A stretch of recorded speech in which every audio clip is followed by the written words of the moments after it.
Hello. Welcome to my stream, everyone. There's some new people. Let me do some shoutouts. Let's see who was here. So let's see. Okay, Allie was here.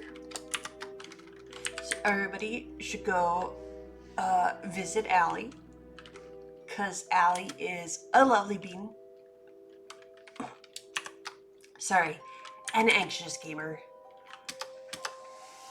Because she's a lovely bean. She was playing Baldur's Gate 3 last. I was there briefly. And then I was like, I have to run away and take a nap. So yeah, that was me. Let's see, who else? Oh, Ever! Hi, Ever! So also, everybody should go visit my friend Ever, who is also playing Baldur's Gate 3. Different run. They're not playing together, but you should go visit all the streams anyway, because they're fun and unique. And Ever is playing an evil run, and her tiefling. Is that right, tiefling? Oh, she's also got Tiefstarian, the mod, on, which makes Astarian a tiefling, if you couldn't tell from the name. And it's pretty cool. And then, let's see, who else was here? Oh, I saw Ascender. Everybody should go check out Sander, because he is a wonderful being. Hold on, sorry, I'm trying to think and type at the same time, which is not always the best idea for me. Last time he played, he was playing Stellar Blade. Very cool person, very nice person. Everybody should go check out my friend Sander. And then finally, let's see. Oh no, wait, no, yeah, okay. Stuff happened while I scrolled out, sorry. Okay, so, oh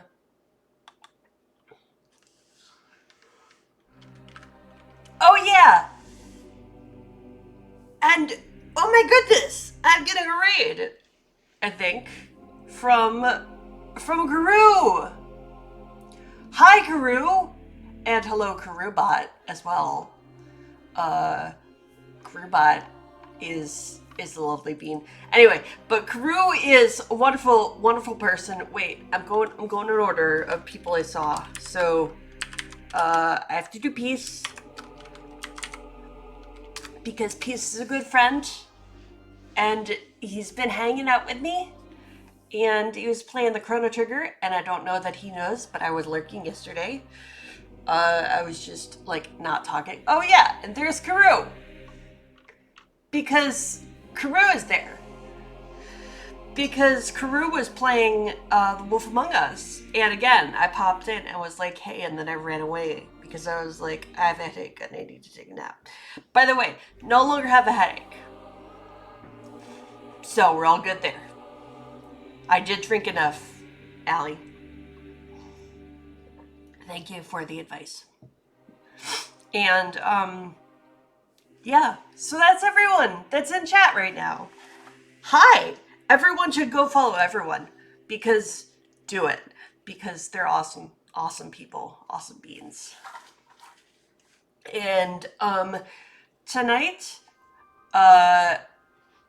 we are playing more Gothic Crow, because, I was like, what's easy? I kind of want to do something easy and fun, and I have so much fun with Be Like a Crow. So we're playing the Gothic Crow tonight. The name is Usher, although, and this just occurred to me, like, as I was thinking, oh, let's do Gothic Crow. This just occurred to me, Edgar Allan Crow is right there. I should have named my crow Edgar Allan Crow, but, thank you, Peace. Thank you for being a wonderful friend, and for being a wonderful mod, and for hanging out and stuff. So yeah, we are being Usher the Gothic Crow. We hope that Usher's house does not fall, but it's tucked into like the eaves of a castle in the middle of a lake, so it might, uh, you know, um, and yeah. So if I remember correctly, last time I was playing Usher, I uh banished an invisible ghost of a hen, which was pretty awesome. Oh yeah, the other thing I should do is close the tab where I was lurking crew. So yeah, did that. Okay. Yeah. Okay. Oh, by the way, do you like the new winter stuff? Cause I was very excited. Um, yes, I did raid into my own stream. I'm, I am lurking myself at this point. I'm not. Uh, yeah, I really liked uh this background. I love the animated backgrounds, as you may have noticed. Anyway, here, wait, isn't it so pretty? With the snow, and I really like the shooting stars, the comets up there. And then also, uh, I got, you did not see this grew, perhaps, but I got some new like starting and ending screen and stuff because I love the aurora, and sometimes you can see it from where I am because sometimes I'm far enough north and sometimes I'm not. But anyway, I love the snow. And the other thing, here, wait, I'll go back here. Okay, the other thing I was thinking is that I am not the only person in Rochester. I'm in upstate New York. The only person in upstate New York who enjoys the winter, like the snow and the winter and stuff. But I may be the only person who you will ever hear like admit it, because we tend to bitch about stuff. But I really like the snow and the winter and the cold, and um, like my happy place is being out under the stars on a cold winter's night, which is so cliche, I know, but it really is. So I thought I'd like to share that with all y'all. So there's that. I do have the tavern. I'm probably gonna switch back to the tavern when everybody's like, okay, we're done being out in the woods in the middle of the night in the snow, in the cold. But you know, okay, so let us go and visit Usher the Raven. Okay, so here's Usher.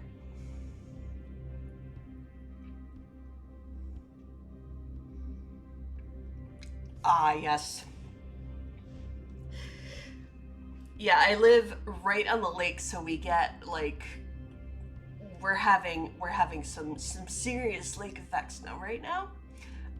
Which you know what that means ever, but other people may not. So I live right under Lake Ontario, like just south of Lake Ontario, which is one of the Great Lakes. And what happens is that air, uh, going over the lake gets like uh, really cold and turns into snow, and we get dumped on by lots and lots of snow. Um, and they call it lake effect because it gets real slushy and big and fat and gross, and I love it because I'm again the only person who may ever admit to it. But yeah, so uh okay, Allie, thanks for coming. uh Thank you. I love it. I love the new background. I'm just so excited. Okay. So, I am playing tonight Usher. Usher! Who is this little purple raven? Usher is a raven, so I make social checks at advantage. And I can make... Oh, okay. Yeah.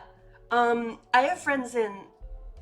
So, I have friends the other way. I have friends in Michigan. And they were talking about lake effect snow, too. And I was like, I know what that is! But they get it from a different lake. But still. Ours is longer and flatter. Theirs is steeper. Whatever. It's not about size, right? Size doesn't matter.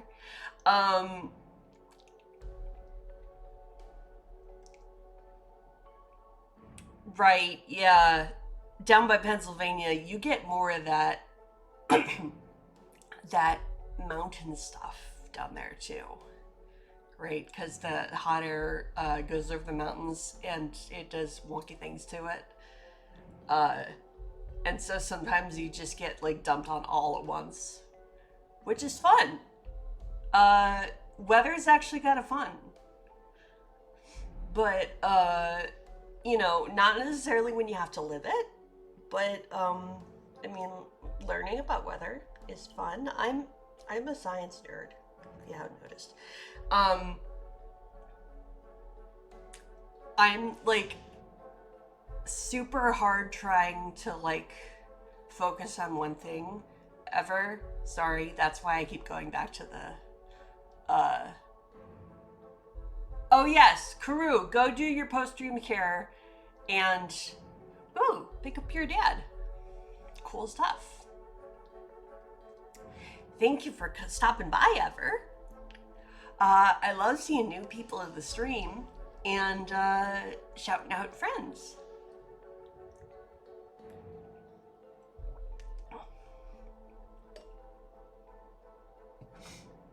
Ah, yes. The little ones must go to sleepy bye. I'm often jealous when they're just like, I'm gonna fall asleep like immediately as soon as I get into bed, and I'm like, oh, it takes me a really long time. That's awesome though. Oh well, I'm not bitter. This is me. This is not my better face, right? Here, wait, this is my better face. Erg. Not better. Okay. Oh, so maybe this is a little one that's more like me, because I've always had trouble going to sleep when I get into bed. I get into bed and then I stare at the ceiling. And my parents used to yell at me and be like, why are you not going to sleep? And I'm like, that really, really helps. Even when I was small, I was like, that so helps when you yell at me about not going to sleep. To be fair, it was mostly my dad. But, you know, we won't point fingers or anything.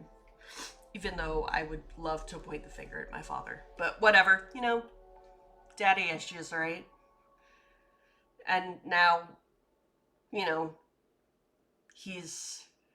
as I get older, I'm just like, oh, I might not have much longer with my father. My father is significantly older than my mother. Anyway, sorry. Go put Small to bed. I am tangenting. Tangenting? I just made up a new word. I am tangenting because that is what I do. Okay. So yes. Usher is, if I remember correctly, I am in the forest with the corruptible priest, Eugene Radman. Because I escorted Eugene from the church, which was, whoops, moment, it is up here. So I escorted them all the way around the lake to the forest, and because I think No, sorry, this is the wrong, this is a different, this is not Eugene Bradman. I was going to the church to escort Eugene Bradman to Grunkle Heights, which is the village up here, which I have named Grunkle Heights.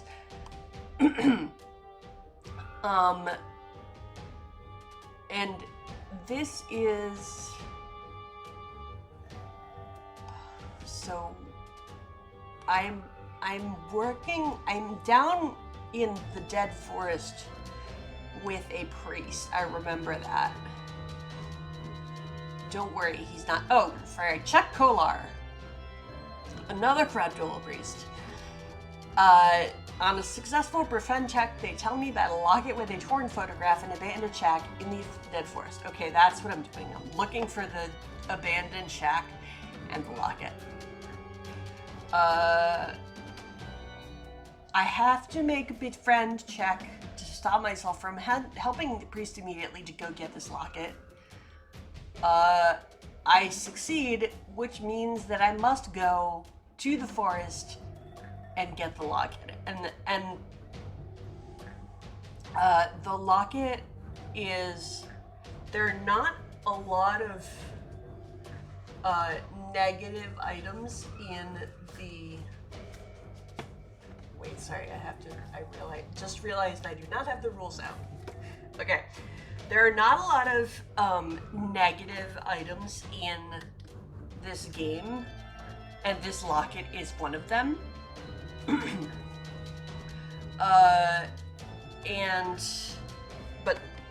But this locket is one of them.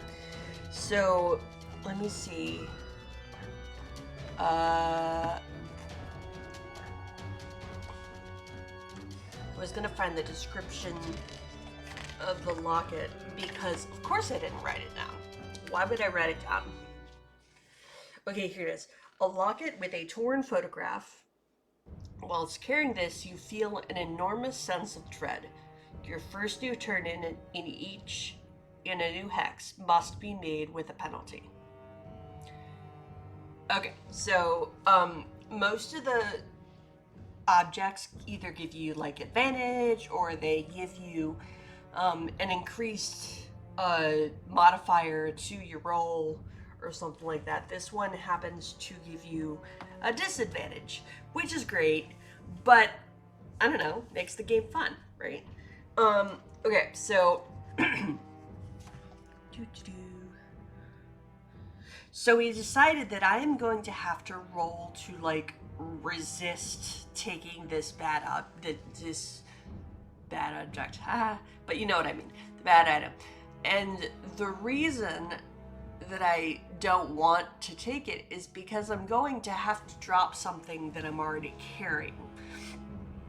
We decided that I can carry two things and wear one thing, and that was not necessary. That was both a function of the fact that I only have a beak and claws, and also the fact that I'm a raven and have to fly, so I can't like be bogged down with a ton of stuff. No bags of holding for this raven.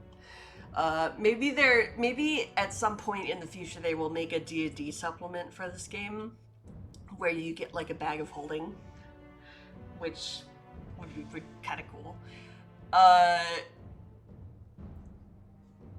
But yeah, so right now I have I'm wearing a cracked monocle, which gives me advantage on search checks, and I'm carrying a silver key, which is pretty freaking cool, and a single tarot card. So I think that if I had to drop something, I'd probably drop the tarot card, because just because that key is shiny. Well, actually, you know what? I should probably roll for it, because chaos is the name of the game. But I like to not have to take it, so I don't remember what we said I was going to have to roll in order to not immediately take the locket. But we'll figure that out when we get to it, which is actually very, very soon, because I just have to find the little cabin, the abandoned shack in the forest where the locket is. By the way, everybody slurp!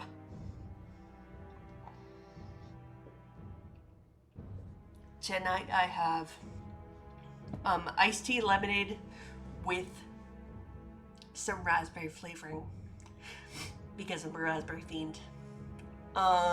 Yeah, so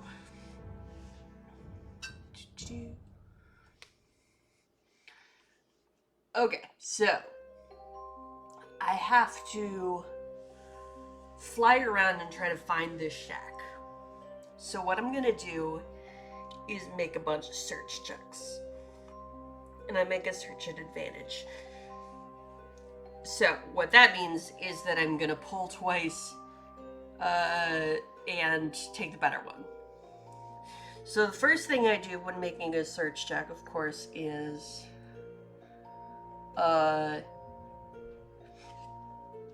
draw my target. I'm using just a regular deck, 52 cards. Actually 54, sorry, because the jokers are in there. Because I don't have written down whether or not I have the jokers out, because the jokers are sort of special. But since I don't have it written down, I think that means I don't have any of the jokers out. So I've just got them in the deck here. And actually, you know what? Before I draw for the target, I am going to shuffle. I think these cards are already shuffled because I usually try to shuffle the deck before I put it away. But I'm weird about that, so I'm just going to shuffle. Oh, here, wait. You have some card ASMR. Card ASMR.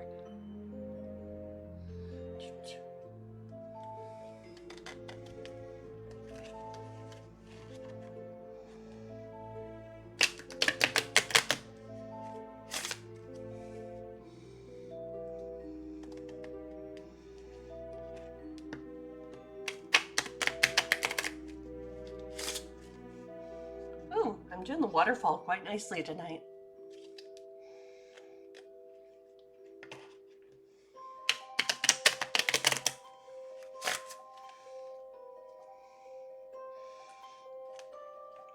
Okay, that's good enough.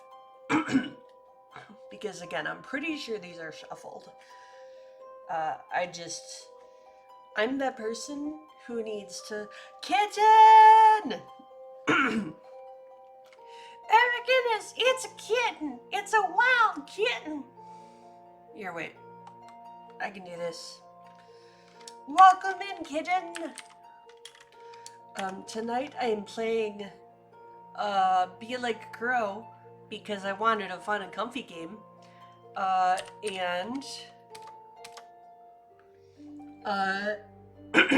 I'm playing in the Gothic setting, and everybody should go visit Kitten because he's doing those testicle shots in Sniper Elite 5. I literally clipped him the other day, zeroing in on somebody's head with the reticle, and then slowly panning down. So everybody go follow Kitten. Don't listen to him. It's not a trap. I promise. Definitely. Here, wait. Definitely not a mimic.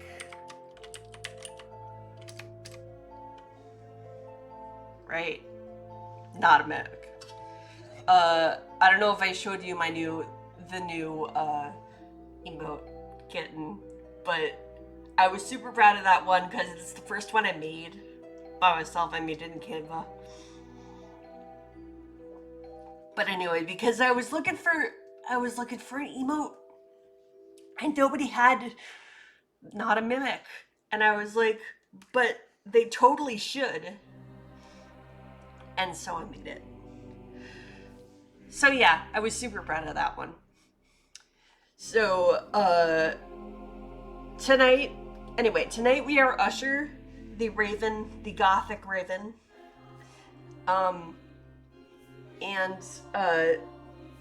just realized, like, 5 minutes before a stream, that Edgar Allan Poe was right there. But whatever. Maybe that'll be the next one. Usher's gonna die, right?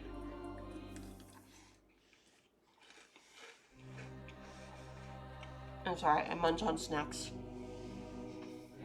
Because I may not have had dinner. Because I wasn't hungry enough for dinner. Sorry, but I wanted snacks.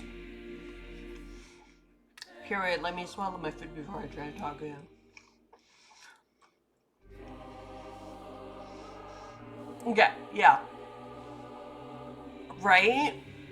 Eating is so good. I love eating. I'll eat after this, though. I usually don't stream for that long. Basically because I talk through the whole thing. Yeah, so right now I am in the Dead Forest with Friar Chuck. Right? Hey, whatever helps you get those shots, man. Whatever helps. Gotta neuter those Nazis. In case no one knows, Sniper Elite 5 is about you are a person in World War II. You're American. I guess commando in World War II. And you're shooting Nazis. So we're not talking about shooting actual Nazis. Which I won't discourage anyone from. But I will not tell anyone to do it. In real life. I will tell you to go out and punch Nazis because that's just your civic duty, is punching Nazis. And if that means a verbal punch, do it.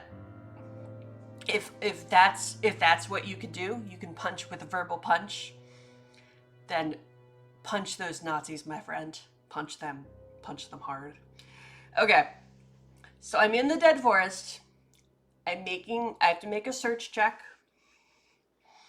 so that I can find an abandoned shack. And in the shack is a locket with a torn photograph that Friar Chuck needs. And when we find it, I have to make some sort of check so that I don't immediately... Right. Do what you can, friend. Do what you can. I have to make some sort of check to see if I immediately take the locket or not, because there aren't a lot of negative items in this game, but the locket is one of them. Okay, let me read the description again. A locket with a torn photograph. While carrying this, you feel an enormous sense of dread. Your first turn in each new hex must be made with a penalty. So usually items give you, like, advantages and stuff. This one doesn't, which I think is fun, actually. I mean, if a game doesn't have a risk with it, you know, some consequence for doing badly in the game, it's not a very fun game, right? If you just wanted everything, it's not that fun. Right, the floor is lava. The floor is lava. Except I would probably be okay at that one because I can fly. But, Lupine cannot fly. Usher the Raven can fly. So, but that would be interesting if I had to play in hell and, like, I was flying over lava. But I digress. Okay. Okay, so the first order of business is I have to try to find this shack with the locket in it. So, and I have currently on, so you can 100% picture this. My little Raven has a cracked monocle on. So I have a monocle strapped. We decided that the monocle was strapped to my head because I don't have eyebrows with which to hold it. Usually you hold the monocle up with your eyebrows. So this Raven has a little monocle like strapped, like kind of steampunk strapped to their head. And the monocle gives me advantage on search checks. So I'm going to draw 2. By the way, for this one, for this game, you don't use dice, you use cards. So I've got a deck of 54 cards. So 54 is including the jokers. Okay, so I'm going to do the search check. So the first thing I do is draw a target. Ooh, perfect. My target is the ace, which is a 1, because everything has a numerical value in this game, even the face cards. Okay, so I'm probably not going to need both pulls. Oh, of course, I drew a king, which means I wasted that king on that search check.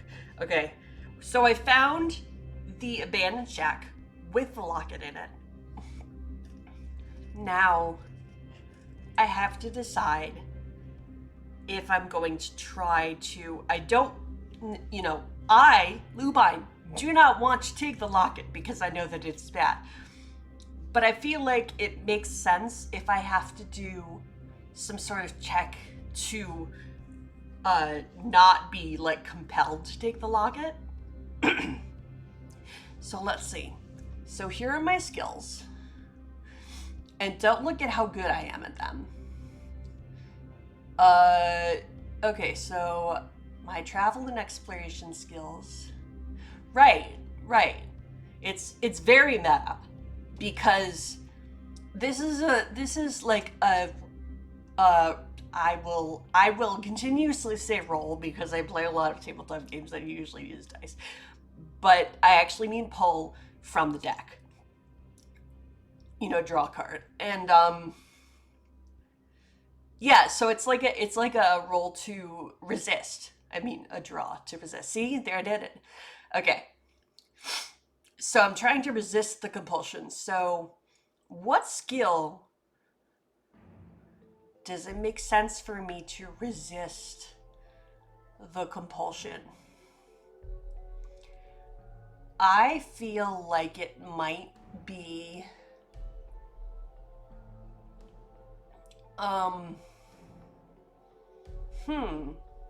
So I'm definitely going for social skills. Because those are like the mind skills. So I'm kind of thinking that it might be scare. And so actually like the opposite of scare, because you could say that scare is also like your skill to be not scared. Yeah, I'm thinking scare. So, you know what I mean? So like that's like your mental fortitude. So, and theoretically this is my skill to scare others, but it could also be my skill to resist scares. That's okay, I knew exactly what you meant. Yeah, I think you're right. I think scare might be like my resistance to being scared. So if I succeed on the scare check, I'm not like compelled to take the locket, if that makes sense. Because my mental fortitude is enough that I can sort of like snap myself out of it. And this also happens to be really good for me because I am very good at scaring. That is a very good skill for me because I have a +2 modifier, and also I make all my social checks at advantage because I'm a raven. So there are perks that come with being any of the species.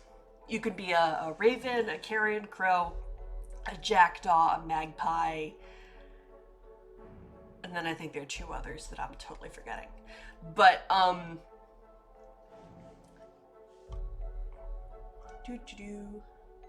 yeah, so I think that because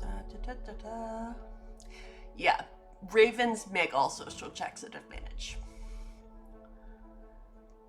So not only do I get a +2 modifier, So I add 2 to that card that I draw. But also I make it an advantage, so I draw 2 and use the better one. And that was definitely not factoring into my decision. Not at all. Okay. So the first thing I'm going to do is draw a target card. Ooh, and I drew the Joker. Okay, so a Joker can be used to automatically succeed at a check, at any check, or automatically succeed at one attack, or heal 2 injuries. And you can save the Jokers. You can bang them. Bank, not bag. Sorry. And of course, there's 2 Jokers on the deck. Okay, so I'm going to draw again. So for the target, I have a 2. Oh, cool. So I am pretty much, I'm guaranteed to succeed at this, because if I have +2, that means that nothing I draw is lower than a 2. But anyway, I'm gonna draw anyway. So I drew a 6. So I succeed at that scare check, so I am not going to try to take the locket. So I'm just gonna give the locket to Friar Chuck. Okay, so I resist the compulsion to take the locket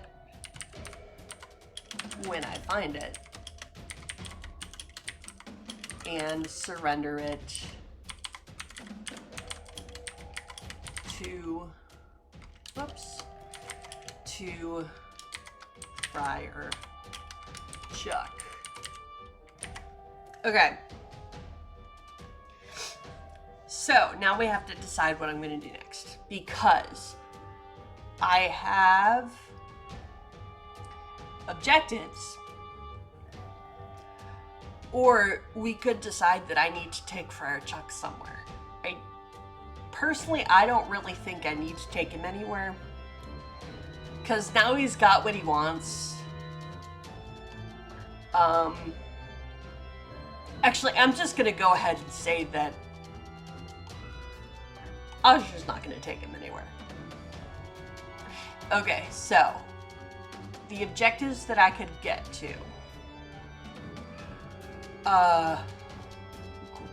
There's one in Grunkle Heights.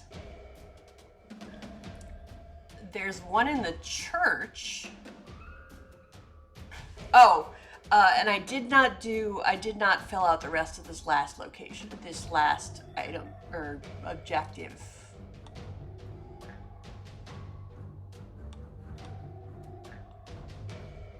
Okay, that's weird. Okay, so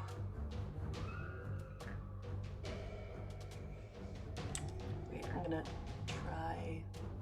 Can I do that? Yeah. That was weird. I don't know why it was doing that. Okay, so okay. I am going to fill this out. So first I have to generate exactly. Ravens love to bail, right? The locket isn't particularly shiny either. I think it's probably really grimy because it was in an abandoned cabin. So I don't feel the need to take it. Okay. Joseph! Hello, Joseph. Sorry, that was weird. I don't know where that came from. The really high voice. I have no idea. I'm sorry. I am okay, Joseph. I'm dragged myself out of bed. I felt like crap all day. Yeah, right. The very Raven voice. Okay. Yeah, I felt like crap all day. For no discernible reason, just because my body was like, hey, guess what? You're gonna feel like crap. So, that was fun. But then the nice thing is that I don't feel like crap now, in time to stream, because I really like streaming and I hate missing it, because I only stream once a week. So I could stream more. I don't want to like run over other people's streams. I don't know. Whatever. It's weird.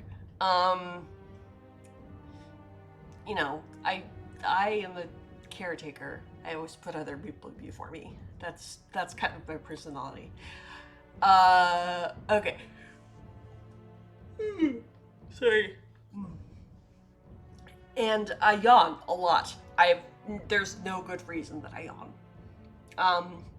Because I mean, I'm always tired, so I guess that could be it. But even when I just got out of bed, I yawn because, yeah, just because. Thank you, Joseph. And I am glad you're here. Thank you for popping in. We're playing more Gothic Crow. I'm Usher the Crow again.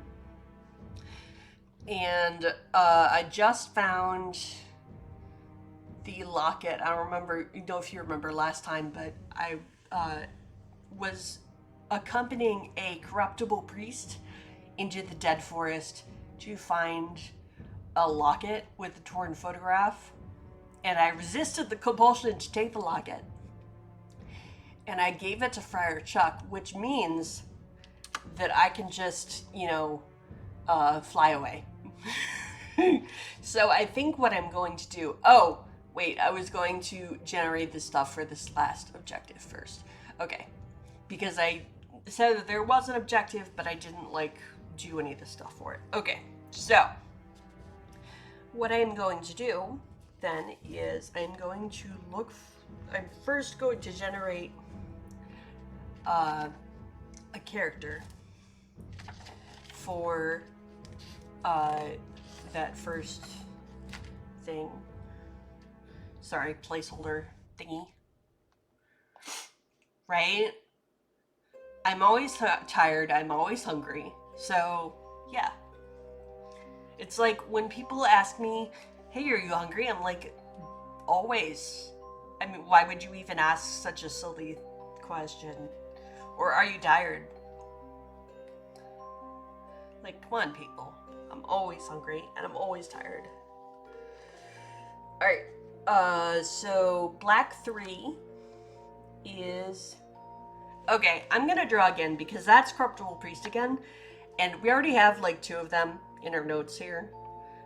So I don't know. I just feel like we need something other than... This world has too many freaking priests. And I'm definitely saying that about the game. Totally. 100%.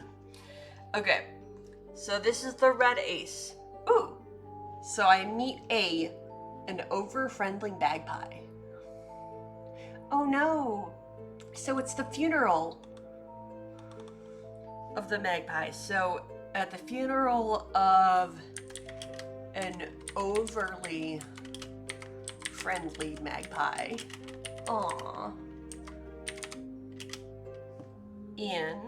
Okay.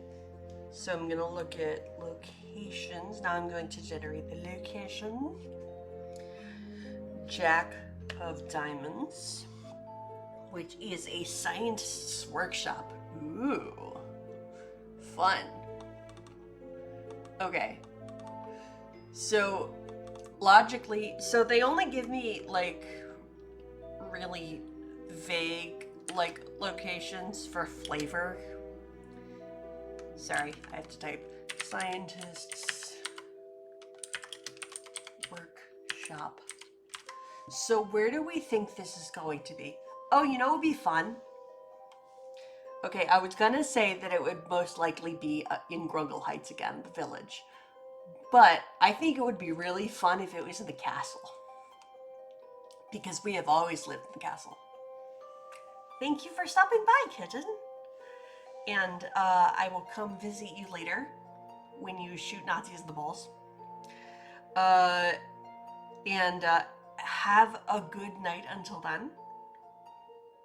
And after then, but I'll see you then. You know what I mean. Yeah. So thanks for stopping by. I'll see you later. Okay. So I think that this is going to be in the scientist workshop. Thank you. Located in the castle. So located in the eerie castle. Okay, and then I will need an item to complete this ritual. So now we have to generate, sorry, I'm always tired. We have to generate an item. So that is the 7 of Hearts, which is, ooh, a typewriter key, a letter of your choice. I love that.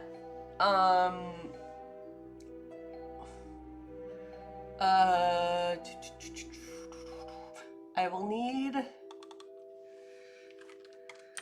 so I have to go get this typewriter key.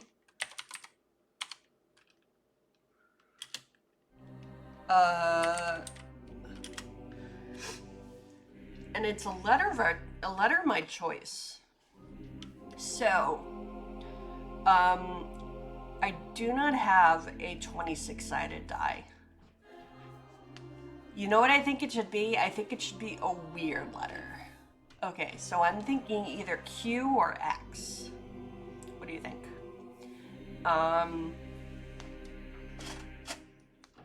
So this dice doesn't necessarily, or this game doesn't necessarily call for dice, but I have them, so I use them. So, I am going to roll a d6, and if it's even, it's X, and if it's odd, it's Q. Because I love chaos. Okay, so it is odd, which means it's Q. So, I will need a typewriter key. It's a Q.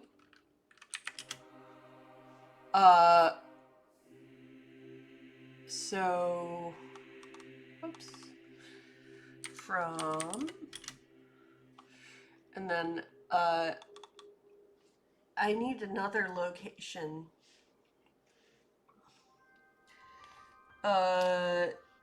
So just for flavor,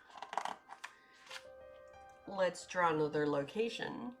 So it is a 10 of clubs, which is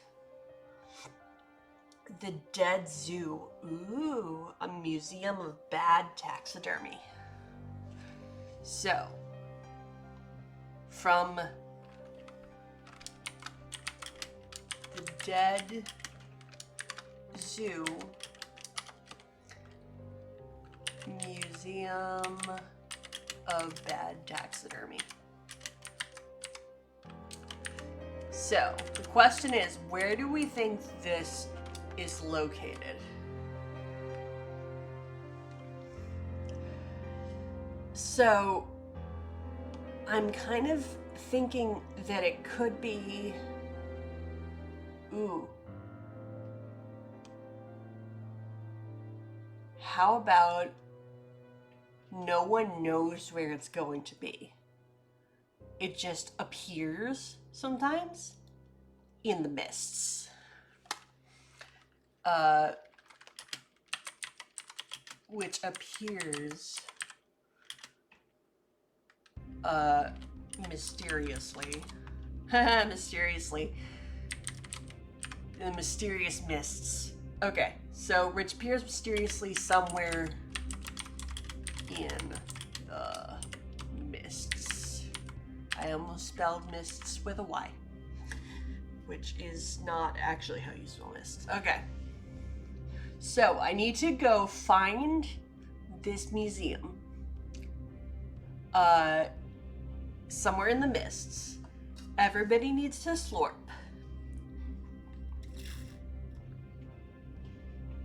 And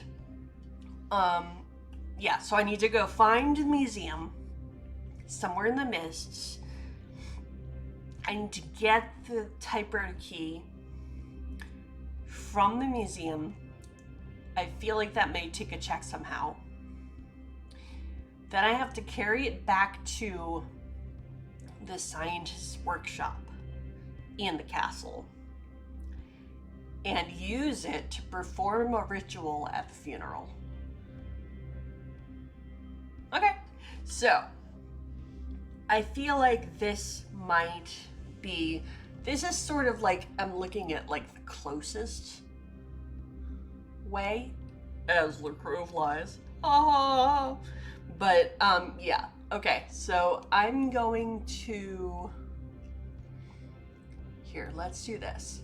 So what I'm gonna do is I would like to do that, and I think this is the outline.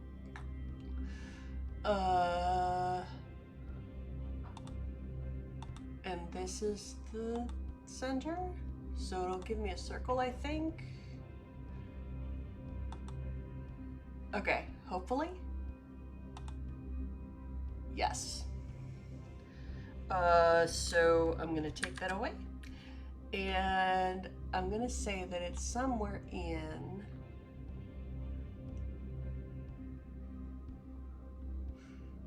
here. So if I'm gonna start like with that one, because that's like the closest. And yeah, so okay, so that means I have to fly over there. So I'm gonna start in this hex right here, which means that I'm going to have to fly to that hex. Makes sense, huh? Okay, so I think the fastest way is for me to fly straight up here and then across like this, because of course we know that ravens always fly as the crow flies. Okay, so I'm going to move over here, and that means that I have to draw an event in flight.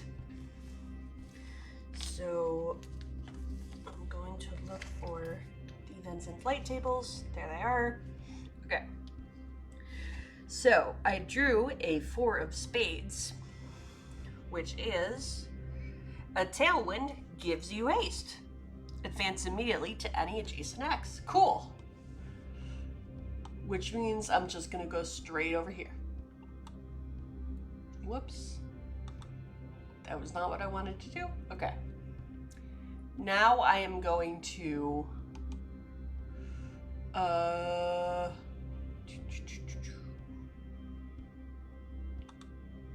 do that. That's just fun. Okay, so now in going from this hex to this hex, I'm going to have to draw another event in flight. Okay, so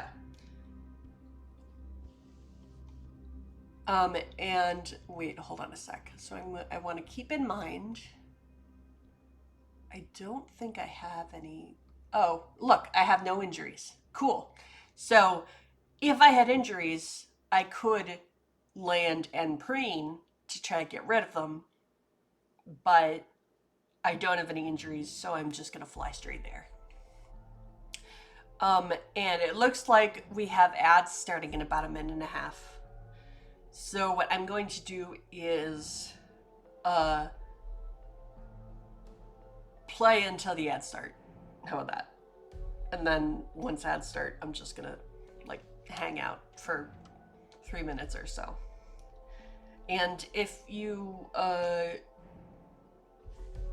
if you are subscribed, you could hang out with me. Okay, so we have the Jack of Hearts, so that for the next event in flight. So it's you become lost. Make a navigate check. If you fail, you must remain in your current hex and take another turn. Okay, and because I'm a fledgling raven, no, not because I'm a fledgling raven, but because I'm in the Gothic setting, a fledgling in the Gothic setting. If I fail a navigation check at any time, I get an injury.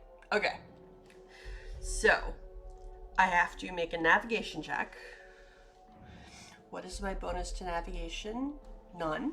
Great, cool. Okay, so the target is, the target is ace, so I can basically not fail at all. Okay, so I drew a 7. The other thing is I can make one check each hex at advantage. I forgot about that. So I succeeded, so I could have drawn another one to make it an advantage, but I didn't need it. Okay, so ads are starting soon, so I am going to go to this screen, and we're gonna just hang out here until people come back, until ads are over, because ads suck. I know. Sorry, I don't know the rest of that song.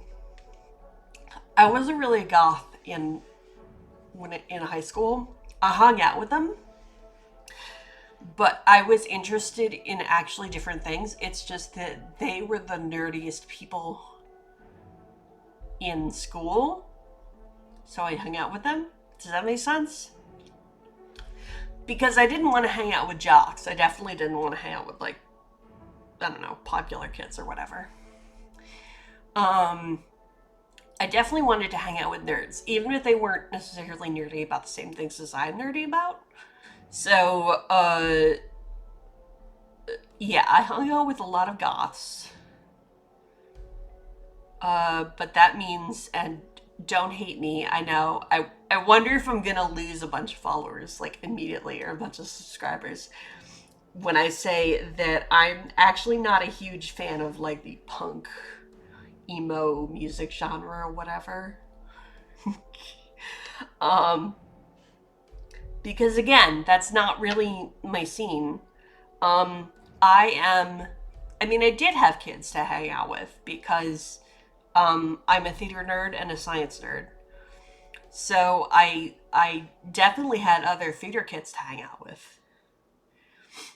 But I tended not to be, well, I don't know. Would I technically be a goth even though I didn't, like, dress like one? I never did the goth look. But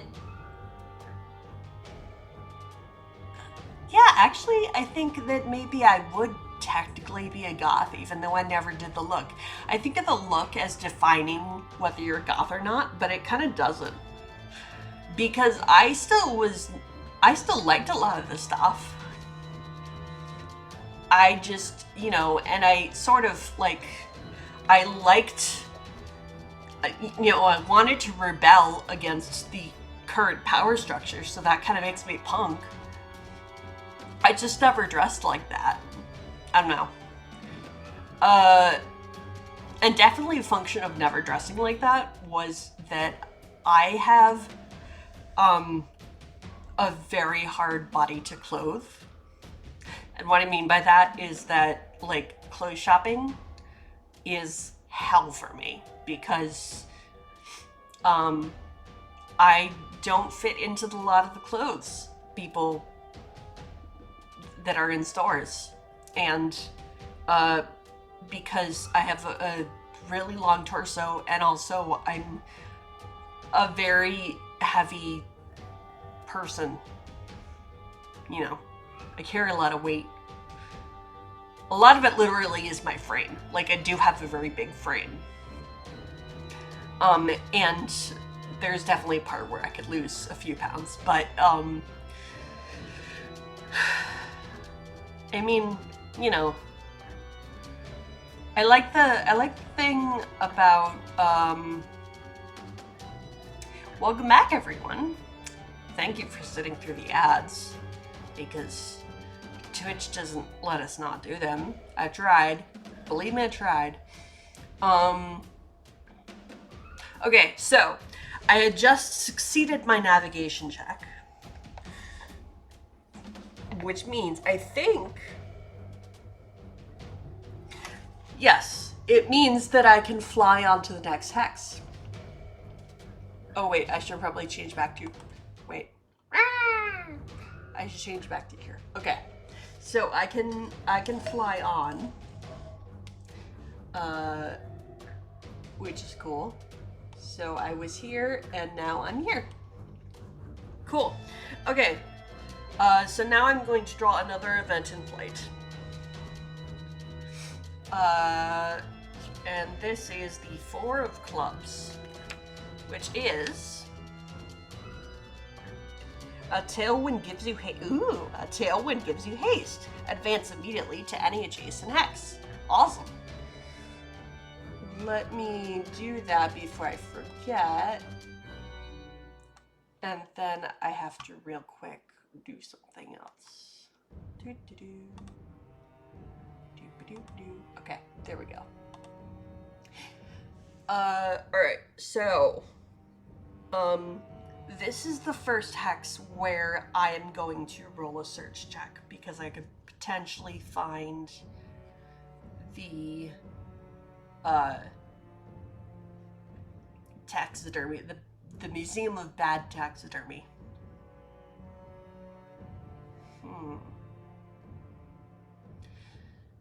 So here's a thought. I have been using search checks as a way to tell if something is actually there. But I feel like it might not actually be there.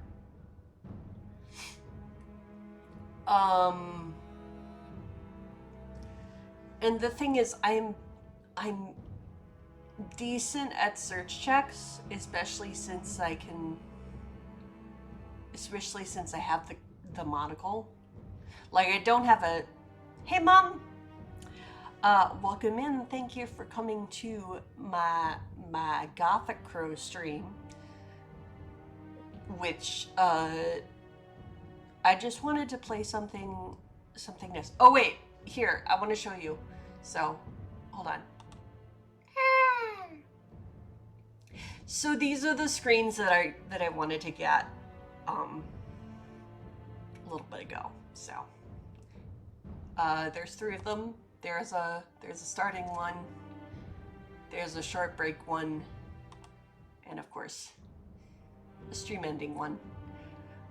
And then I did already get this one. I thought I'd already gotten the other one too. You know, the transition screens.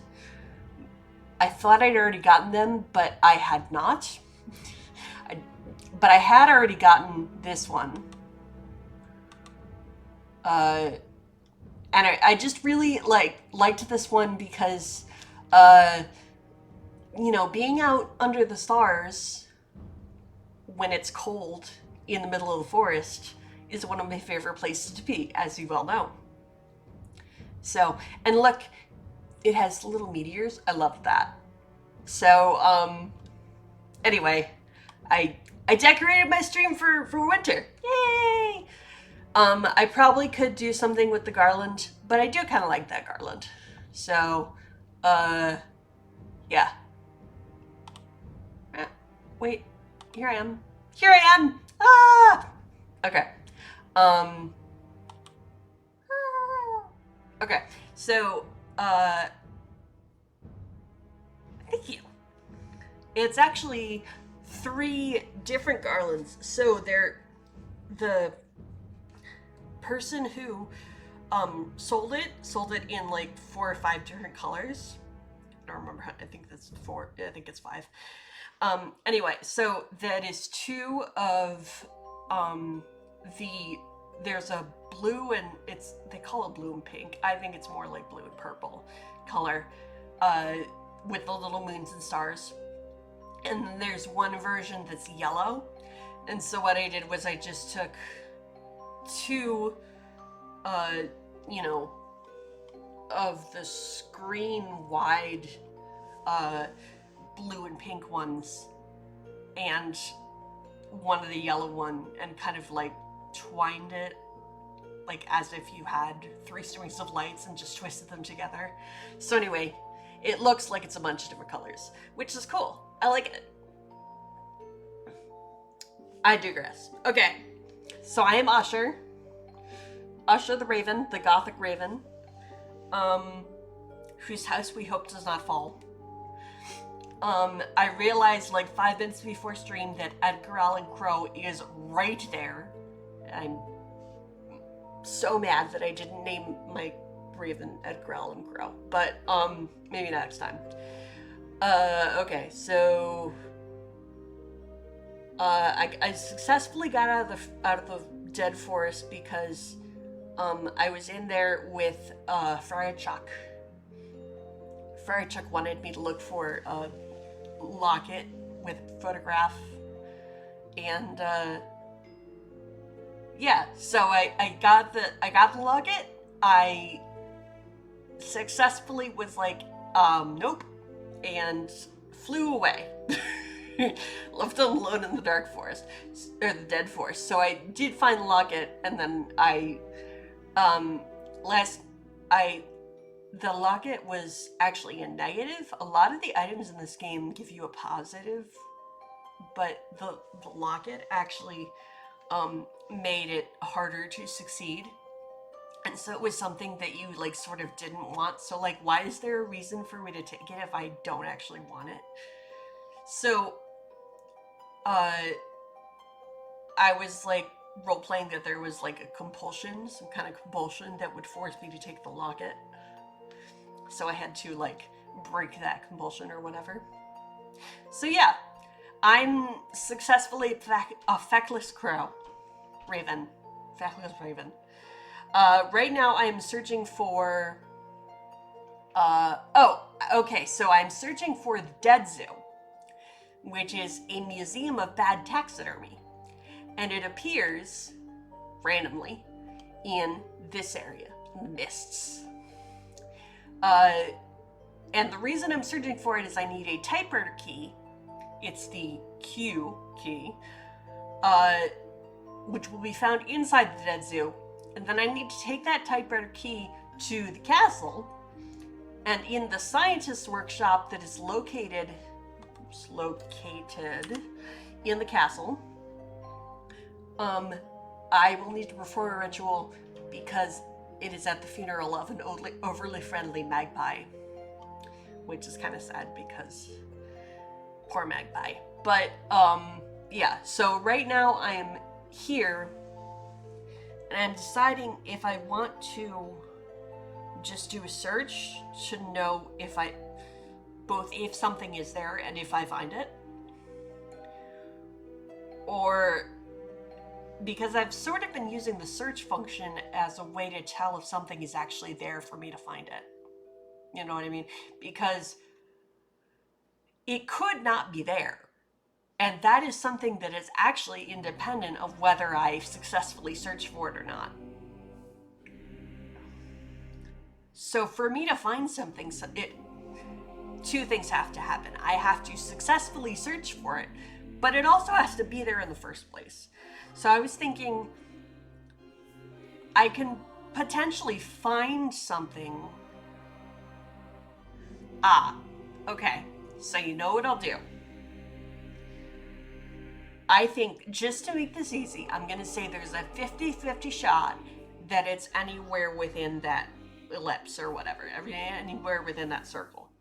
So what I'm going to do is I'm going to search. And if I succeed at the search, I am going to roll a die, and evens will be it's there, and odds will be it's not there. So first I will see whether I am able to search or not. And then if I am able to search, is it there for me to find? Good. 1-to-1 odds. I like it. All right.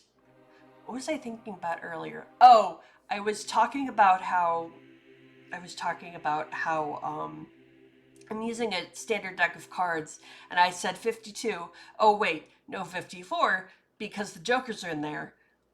And I was just thinking about how you told me the other day about how your students were like not knowing the cards in a deck of cards, and it made me very sad. So anyway, actually, if you wanted, I could give you like some of the rules of this game, and you could use it as a exercise to see if like what are the odds of me succeeding, right? It makes me very sad that people don't know how many like face cards are in a deck of cards. But you know, that's I guess the game nerd in me. Okay, so first I'm going to perform a search check. And because I am wearing the cracked monocle, which I don't know if you were here when I got the monocle, but we decided since I am a raven and do not have eyebrows, I cannot properly hold the monocle, you know, because they're normally held in by like clenching your eyebrows around it. So we decided that the monocle is like steampunk strapped to my head. So like I have this monocle just like strapped to my head, and it gives me advantage on search checks, which means that I can draw two and pick the better one. So the first part of a search check, of course, is that I have to draw for the target. So the target is 9. Okay, so even though I have advantage on search checks, I'm not actually that good at them because I have no bonus. So it's just gonna be flat. Okay, so the first card I draw, the first card I draw is a king. So that is 13. Oh, that's the other thing you could do. You could be like, what are the numerical values for the face cards? You know, Jack, Queen, King, 12, 13. Shoot, 14. Is that right? No. 11, 12, 13. Yeah, 13. Peace!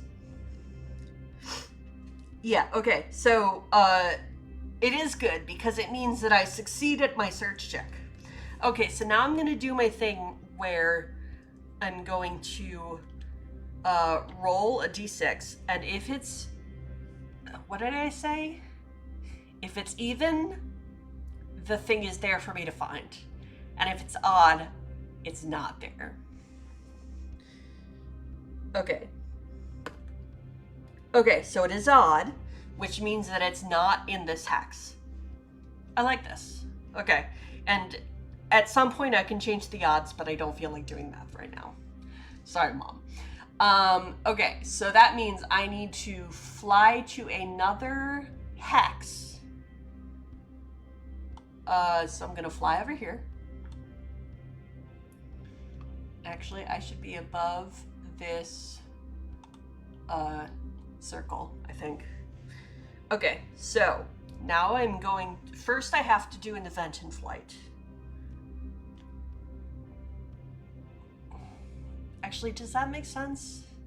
Yeah, first I have to do an event in flight. Okay, so I'm gonna draw a card, and I drew the 9 of Hearts. So that event is, you meet an elder of your own species. They have a mission for you. If you accept, you may generate a new objective. Ooh, I love new objectives. Remember, I don't have to complete any of them, which is awesome, because sometimes I don't. Okay, so the 5th objective. All right. So, something just fell. Oh, I know what it was. Never mind. Okay, so here, let's go to Gothic Crow. Oops, Gothic Crow objectives. And let's generate a new objective. Woo! Okay, so Gothic Crow. Nope, that's objects. Gothic Crow objectives. Hold on, I'm failing at turning pages.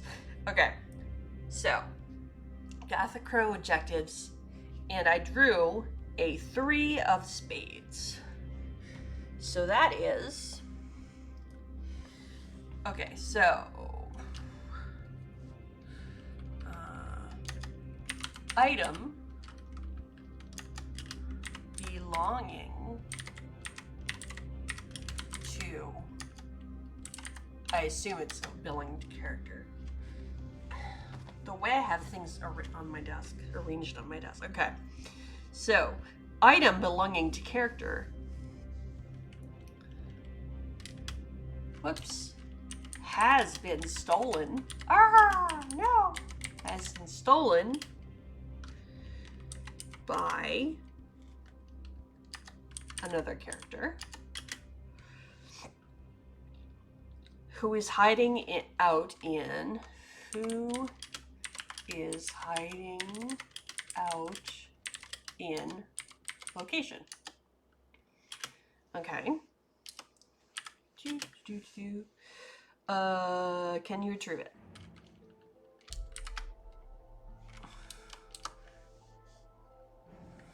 Okay, so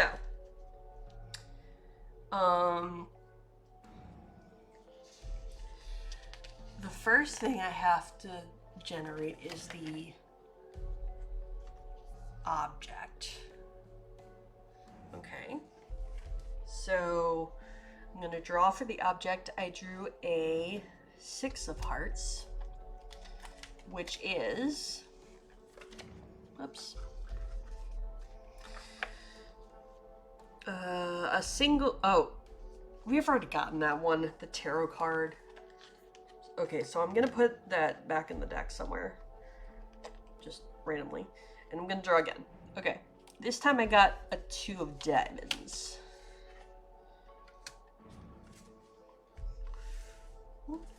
Sorry, I have to move stuff around. Okay, so the 2 of diamonds is a fractured cat. Ooh, a fractured cat femur. It's broken, but it's handy. When using this item, make a use tool check with authority. Nice. Okay. So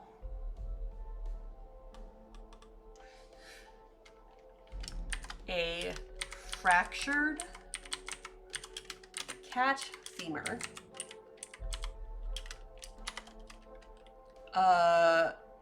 Make use tool at advantage. And it belongs to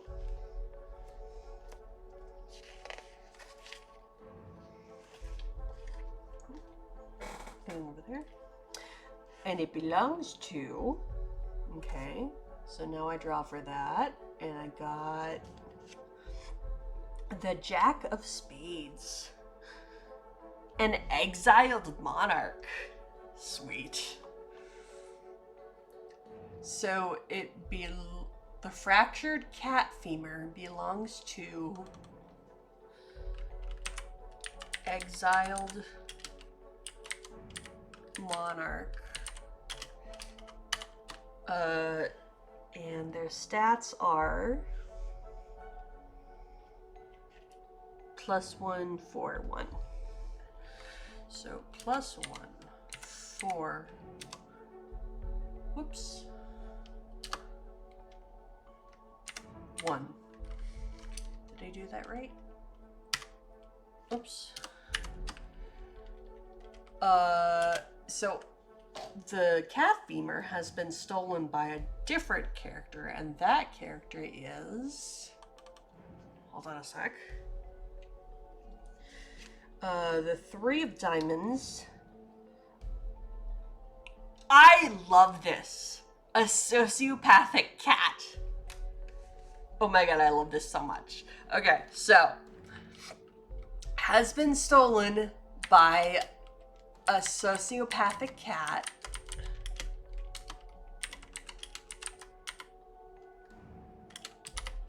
And the cat's stats are +1, 3, 1.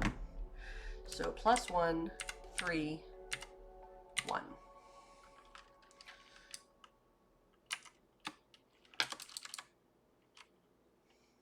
Why did I do that? +1, 3, 1. And the cat is hiding out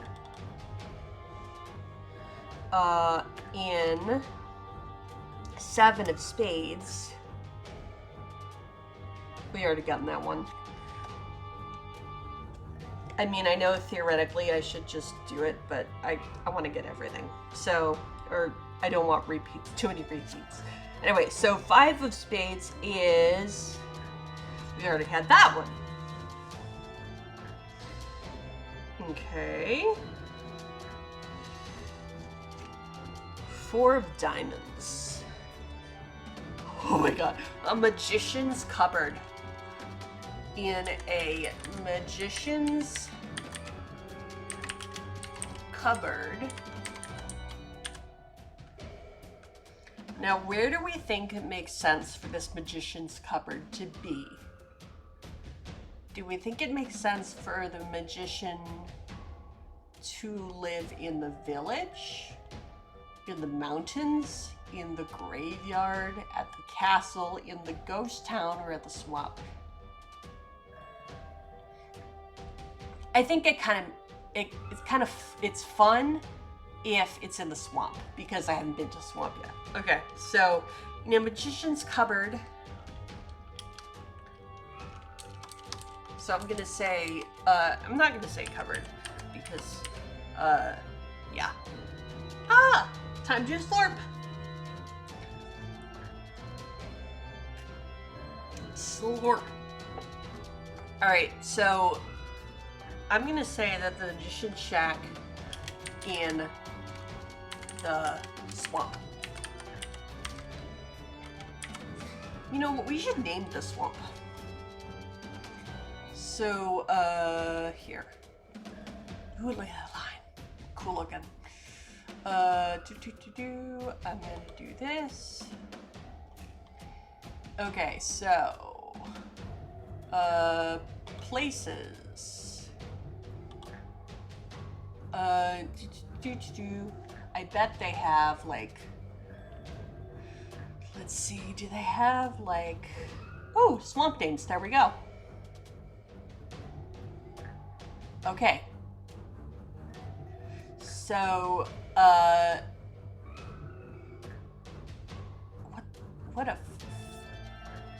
feel like those don't actually mean anything. Like, these ones, those are actual words. I feel like Beverpon and Delsgar, Wincor.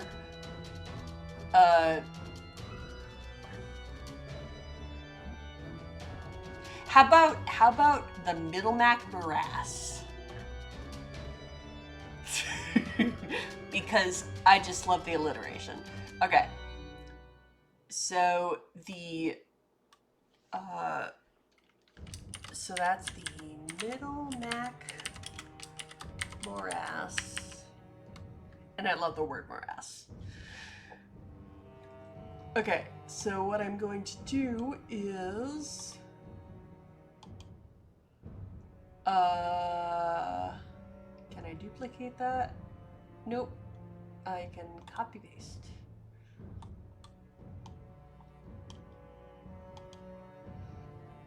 So paste.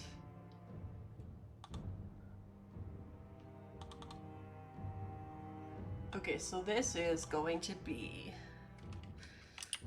middle Grubble Lights. You were here when we, yeah, it was you. Cause you helped me come up with the name Grunkle. Okay, so this one's gonna be the Middlemac Morass because again, I love that word morass. And I'm gonna move this right there. Oh, it wasn't you? Was it? It might have been Autumn. People who tend to tag in my stream. But it is. I love it. I love it very much. Okay, so I'm going to wait. I think I can lock things.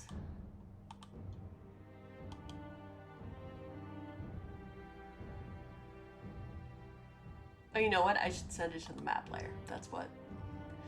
Okay, so,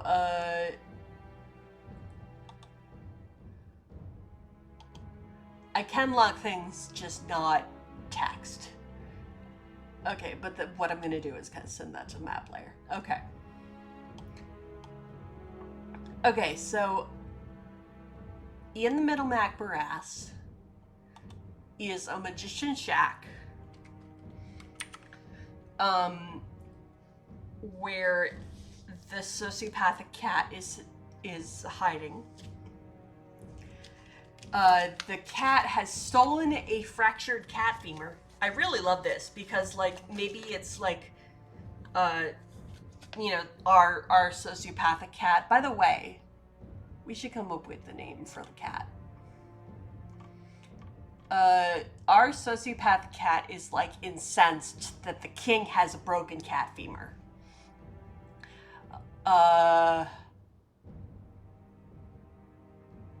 Okay, so let's go with. I bet they have cat in here. Christmas elf. I mean, we could go with cat people. Brownie names. Blue cat names. Fairy names. Bandit names? How about... Ooh, oh, I know. Ooh, I kind of like imp names. We could go with evil. Fantasy creature names. We could call it some kind of kaiju. Let's see, pixie, nah.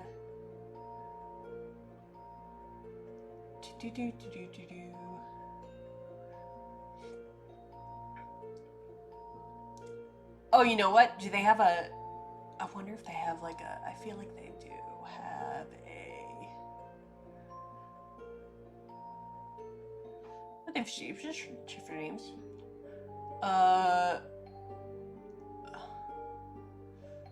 Ooh, how about,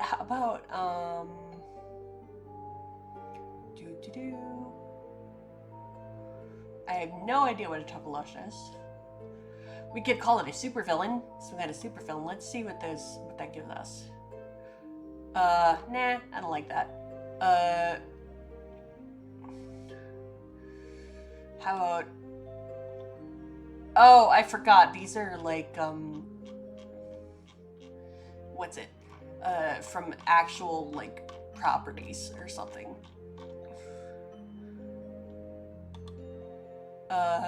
Let's go with... how about... Wait. What if it's like a familiar?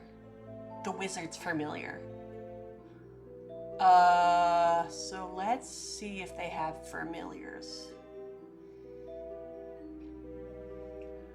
Of course not.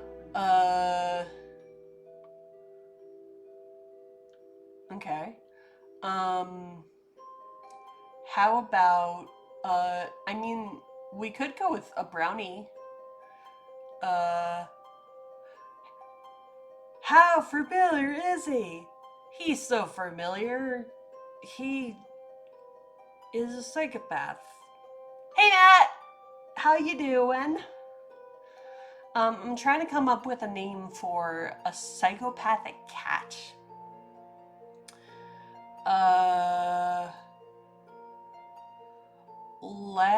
It could be a demon name.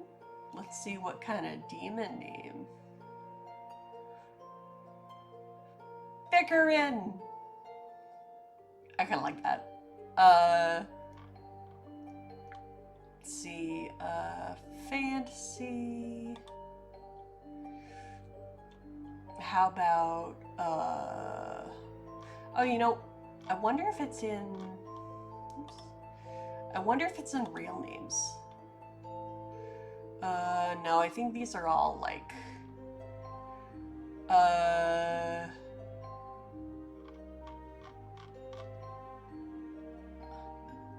okay, so, what about,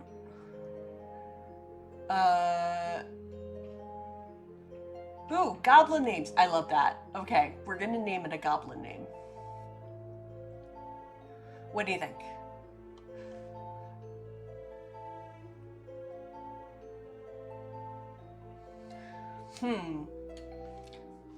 Well, you know, I love rogues.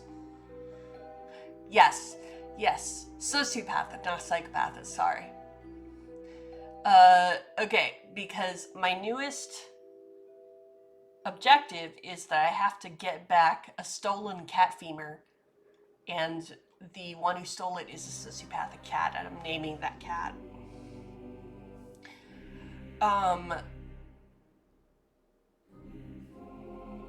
I tend to, and so as for your thought, Matt, I tend to like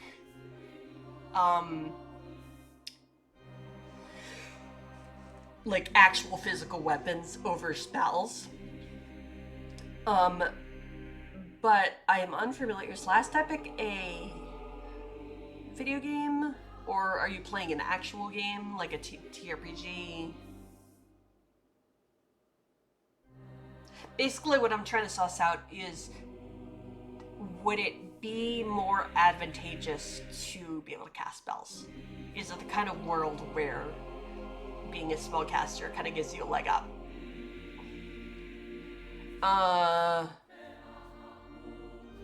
Otherwise, I would just go with the rogue because I like rogues. Rogues are fun.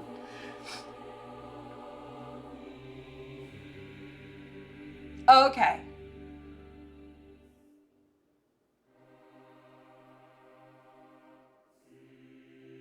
Well, see, there you go. There's the other. You know what, Matt? You know what? You know what I think you should do?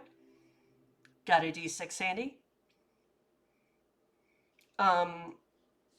Even it's the rogue, odd it's the sorcerer.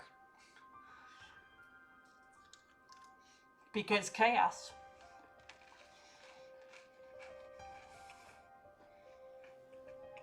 Sorry, I'm trying not to chew in the microphone. Do you want me to roll it? Because I have a D6 handy. That is another option. I can help you out. I could roll it for you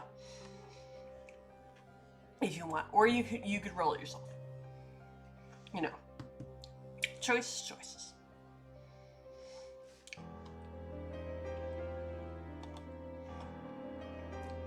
Okay. So I'm going to roll a d6. So evens rogue, odd sorcerer. And it is even. So the dice back, yeah, rogue. Do the rogue. Be a rogue. Steal shit. Cause chaos. Set things on fire. Hell yeah. I love setting things on fire. For legal reasons, not in the real world. In a game. For legal reasons. Hell yeah. I think we're gonna go with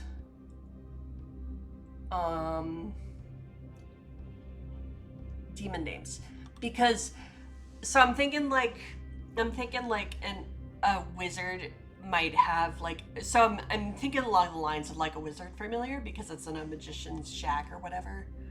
What is it? Hiding out in a magician's shack. Yeah, I'm thinking along the lines of wizard familiar. And wizards sometimes summon. Oh, you know what? It should not be. No. It should not be demon. It should be imp. So they summon. They summon little.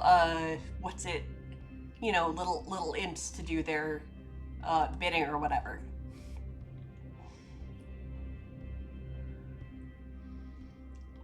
Oh my god, Buprat.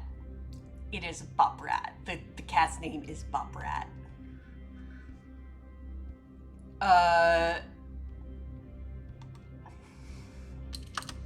Okay, so by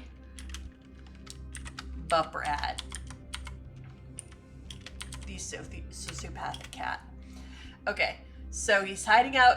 Buttbrad is hiding out in a magician shack. Excuse me. I should probably rename the monarch too that I'm doing this job for. And again, I don't really have to do this. This does nothing mechanically for me, but like, you know, for flavor. Okay, so what I'm going to do is say real names.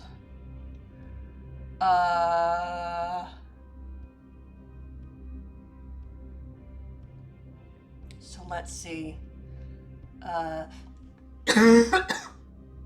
Excuse me, sorry. Look, royalty. I have no way to say. I do not know how to say that word with the little line above the A. I don't know how to say that. How about Sakya though? I like Pip Sega. How about Sakya Pip Sega? Or I could just say to exiled Prince Pisega.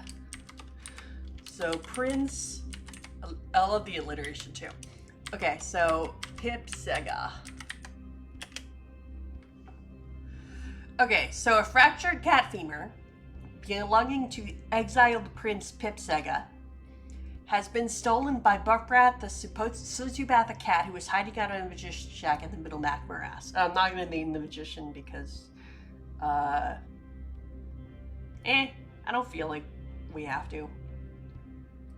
Okay, so that is something that I am going to do in the near future. But right now, I am looking for the... okay, so I'm looking for... The first thing I'm looking for is the Dead Zoo, which is a museum of bad taxidermy. Which kind of sounds like a place I want to go. And it appears randomly somewhere in the mists. So within this circle I've drawn. And so what I'm doing is I'm flying around trying to find it. I'm doing a search check in each, like, hex.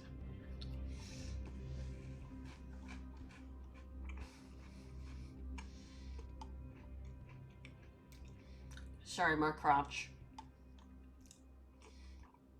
Okay. And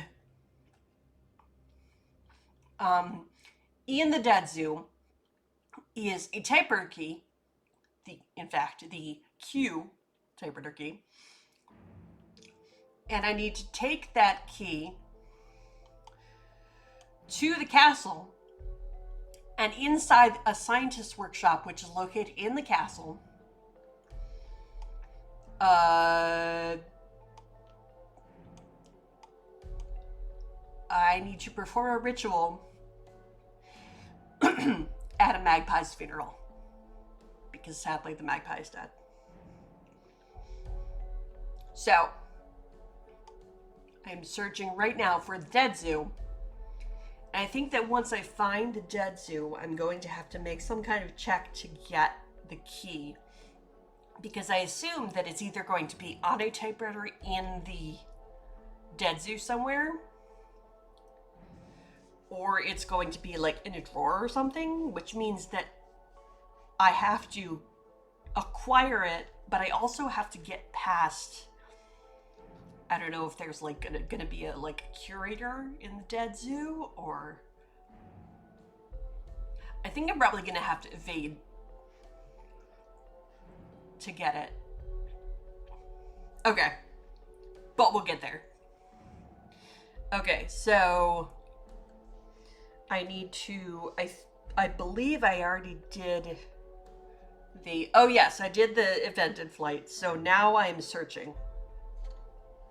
And again, I make searches at advantage because I have the monocle. Okay, so my target is a queen, which is 12. So I drew a 6, which fails because I have no bonus to search, unfortunately. And I mean, it would have to be 6. That would be a big bonus anyway, especially for fledgling. Okay. But I could do it at advantage, so the next one is a 5. Okay, so I failed at searching there.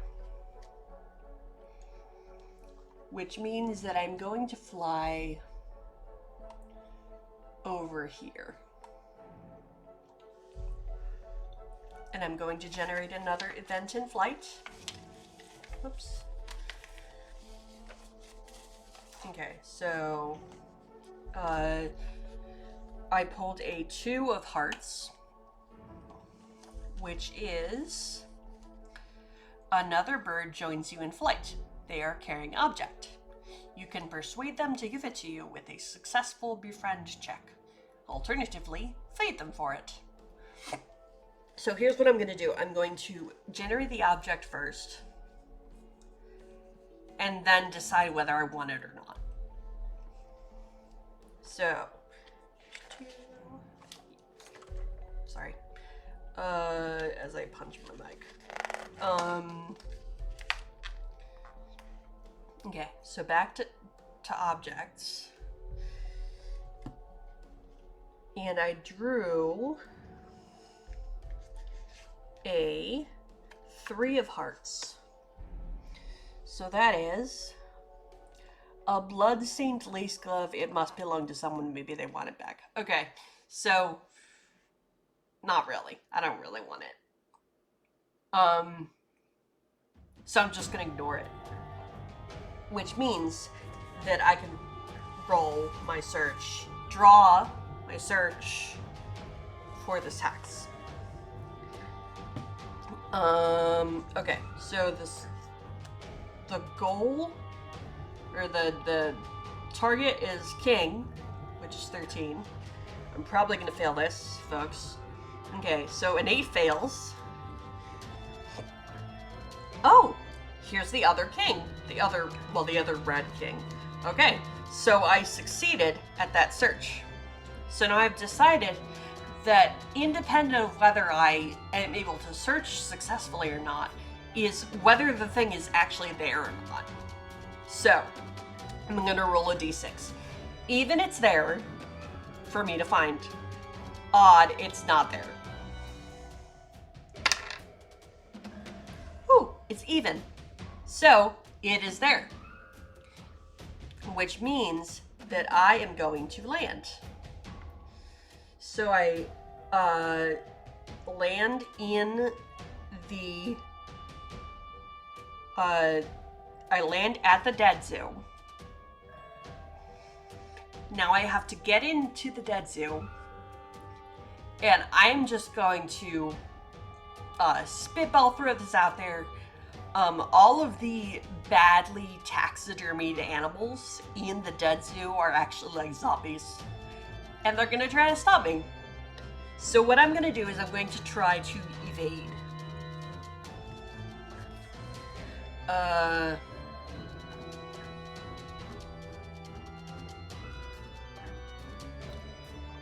Okay, so since I am a raven, I can make a scare check at the start of combat.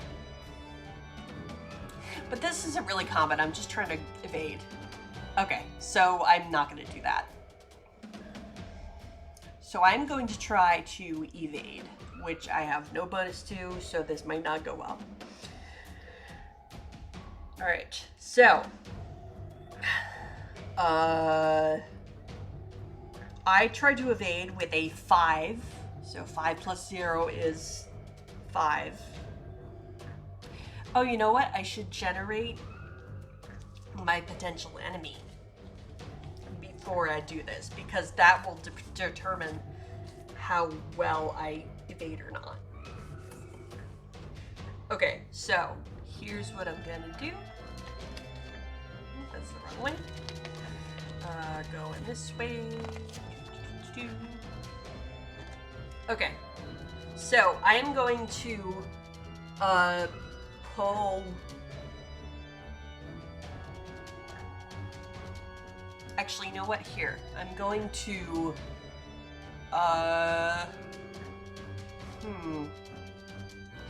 what do we think?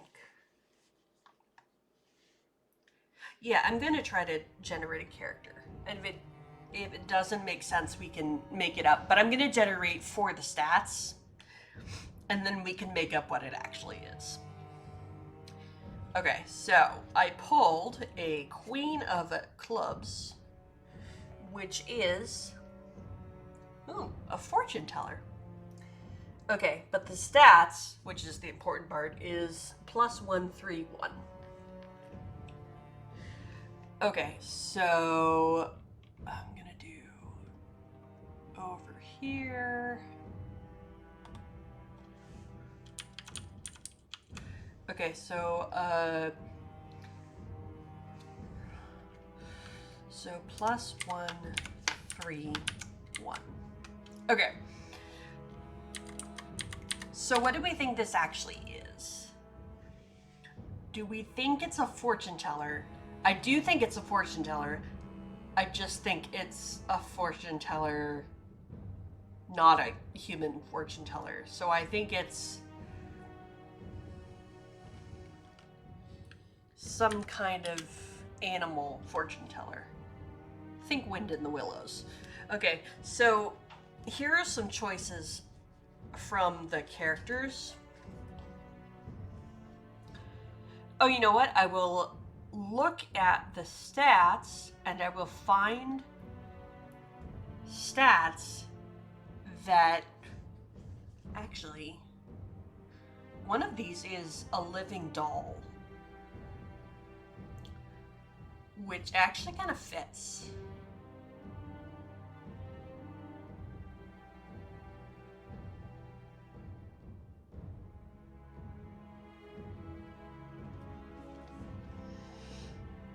Nah. I like the stats on the fortune teller better. Okay, so bat, raven, rats. Oh, I forgot. I'm looking for the stats. Okay, so 1 through 1, right? Yes. Okay, so we could do a magpie. Ooh, the cat.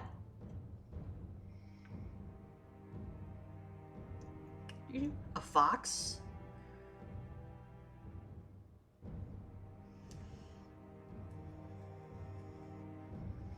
Okay, so magpie, cat, or a fox. So I'm gonna roll a d6. 1, 2 is the magpie. 3, 4 is the cat. 5, 6 is the fox. So 1, 2, or 3, 4, or 5, 6. That's a 1. Okay, so it's a magpie. It's a stuffed magpie. A stuffed.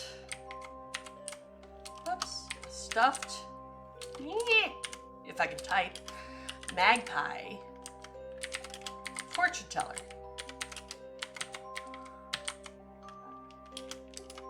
Okay. You know what I'm realizing? So I have one of the jokers.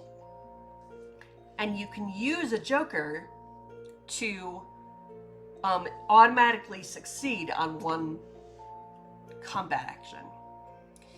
In other words, I could use the joker to automatically succeed on the evade.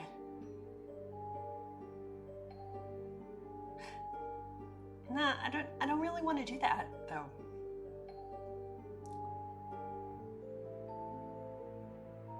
Okay, so I'm gonna try to evade. Alright, so they have a +1. And I have a +0. So I drew a 5. So 5 + 0 is 5. That's my evade roll. And their roll to catch me is a 2.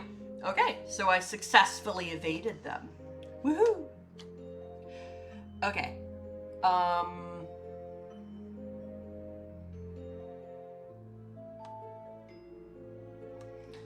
So I read all that for nothing. Whatever. Ooh, time to slurp. Everybody slurp. Slurp.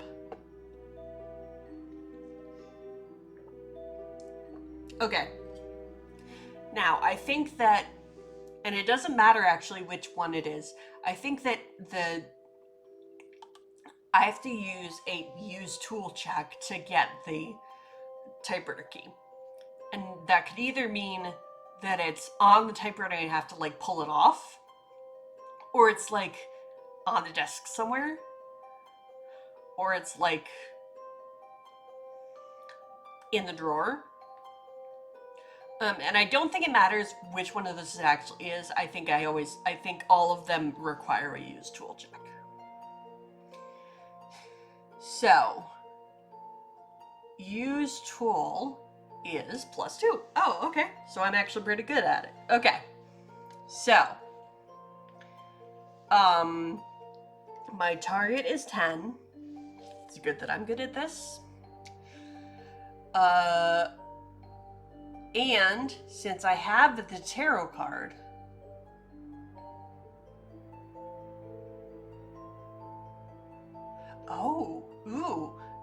I can make any use tool check with advantage. Okay, awesome.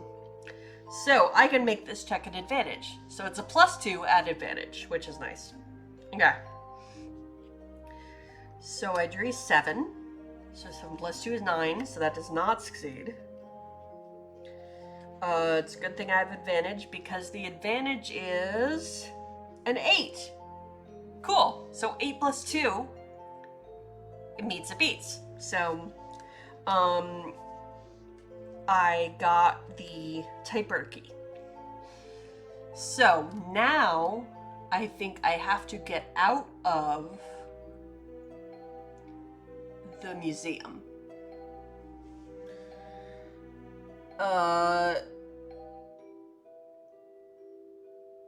And let me see, I'm looking at the characters on this list. 2,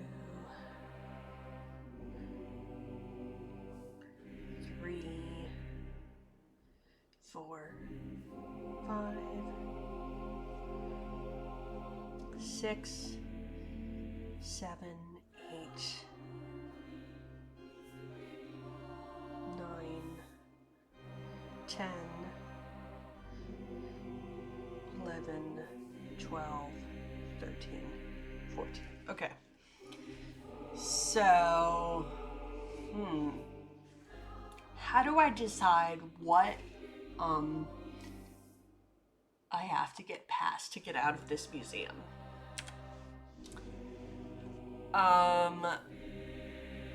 Ads, it looks like ads are gonna start in like 2.5 minutes. So, how about,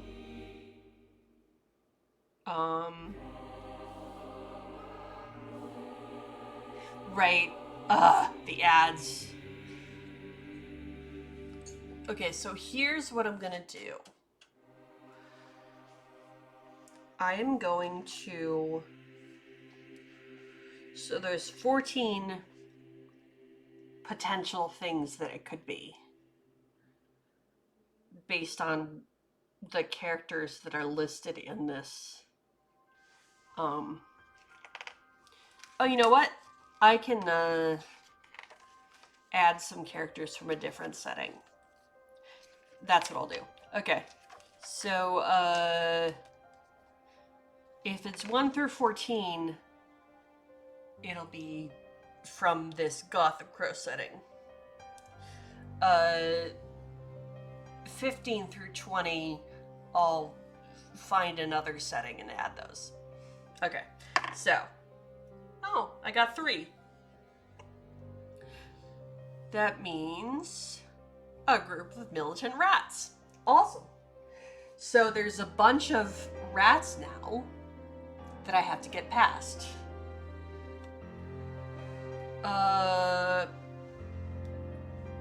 So a group of, whoops, stuffed rats. And their stats are +2, 6, 1. So +2, 6, 1. Okay, so real quick, I'm gonna do, before the ads start in like 30 seconds, I'm gonna try to evade. So, okay, so I pulled a jack, and I have +0 to evade. They pulled a 6, so I successfully evade. I got away from those rats. So I'm outside the museum, and I'm gonna have to do 2 actions on ground when we come back. Because ads are starting like right soon. Very soon.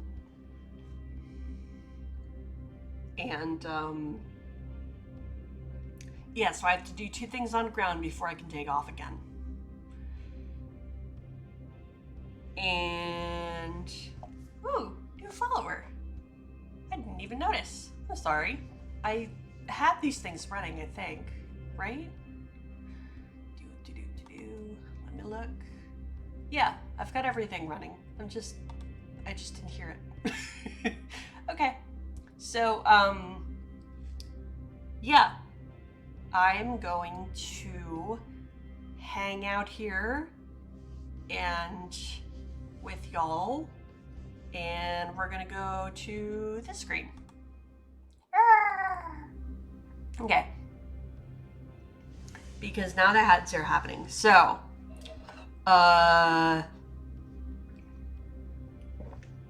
while we're waiting, I'm going to name those rats because hell yeah. Okay, so what kind of, I feel like they should also get like imp names. What do you think? Or maybe Ifrits. Ooh, jackalopes and wolpertingers. I forget how to describe a wolpertinger, but I do sort of know what it is.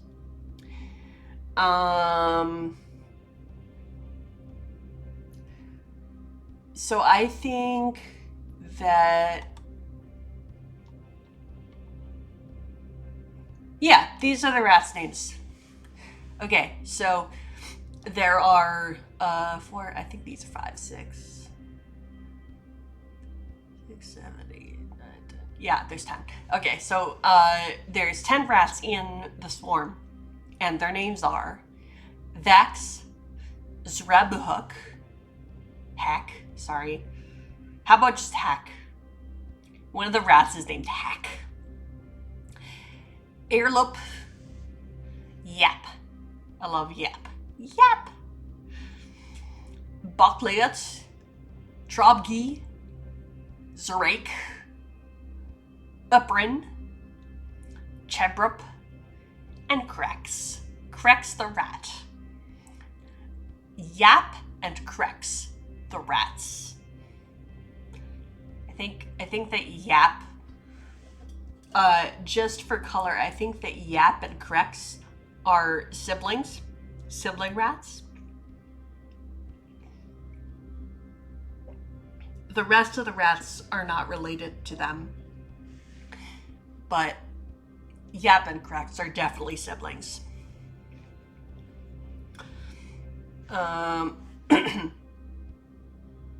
Yeah, so, okay.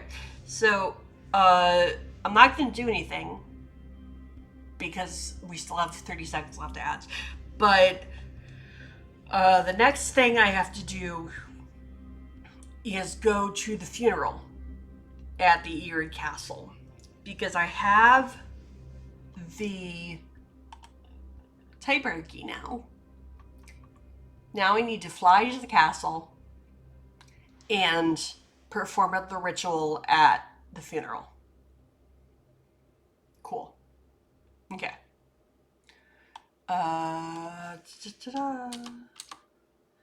Welcome back.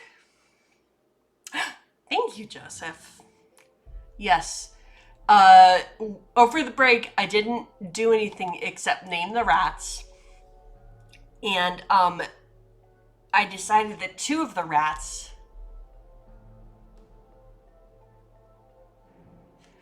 Yes, I have. Okay. So the only question is... I'm going to go back. Here, wait, I'm going to go back to the screen. Okay, so the only question is... Do you remember when I met Friar Chuck? And I took him to the dead forest. I don't think that was an objective. So I don't think I can count that as completing an objective.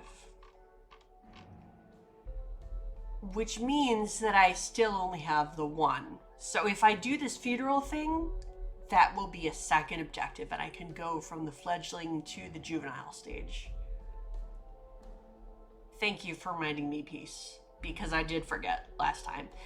And also, I just really quickly want to say that over the break, I didn't do anything except name the rats. And I looked at imp names, and I decided that two of the rats, that the group of rats is made of 10 rats. And their names are these names here. I'm not going to go through them all again because some of them are hard. But I decided I really like Yap. So I decided that 2 of the rats are siblings, and their names are Yap and Crex. So Yap and Crex are sibling stuffed rats. Anyway, stupid tangent. Okay, so now I am on the ground outside the museum. I've successfully evaded the rats, so I don't have to fight them or anything. But I do need to complete 2 events on land before I can take off again. And the next thing I need to do is fly to the castle and get to the mad scientist lair. Actually, it's not a mad scientist lair. It's just a scientist lair. Workshop. Or whatever. And perform at the ritual at the funeral. Excuse me. Sorry. Okay. So. I go to... Let's see. An incense light. Here. Events on land. Alright. So. Wait. I have to do this. I have little counters to help me remember things. Like how many events on land I've done and still have to do. Okay, so I drew a 9 of spades. So that is, you spot an object, but it's stuck. Grab a twig and make a use tool check to retrieve it. If you fail, the object becomes further lodged and impossible to obtain. Okay, so first thing I'm going to do is generate the object, because I need to decide if I even want it. Actually, I don't know. Do you think I would care what is? I mean, I'm a raven. I just like shiny things. So I think I have to make that use tool check to try to dislodge it, and then I can actually see what it is. So I have the silver key, which allows me to make a use tool check with advantage. And I have a +2. So I'm going to make the check. My target is 9. So, and I drew a queen, which is awesome because that's 12. So 12 plus 2 is 14. So 14 does, in fact, beat 9, which means that I get the object. So now I have to find out what the object is. I have successfully dislodged it. Big Dad! Hi, Big Dad. Thank you for coming in. I don't know if you... No, actually I do know. You haven't streamed in a while. I'll show you that anyway. Because sometimes Big Dad has fun TTRPGs on his channel. And I love to go. And, oh, and Yakuza. Last you played like Yakuza. Fun. And, I'm very excited to see you, Big Dad. Yeah, I mean, like, you know, you can still get new followers and stuff. I do have to say that I think it was like 3 years ago, but you ran that Mummy game on your channel, and I was like, oh my god, now I totally want to play Mummy. So by the way, if you're ever running a Mummy game and you need players, no, this is not my real dad. Everyone should play Mummy. Mummy is one of those ones, like vampire and werewolf.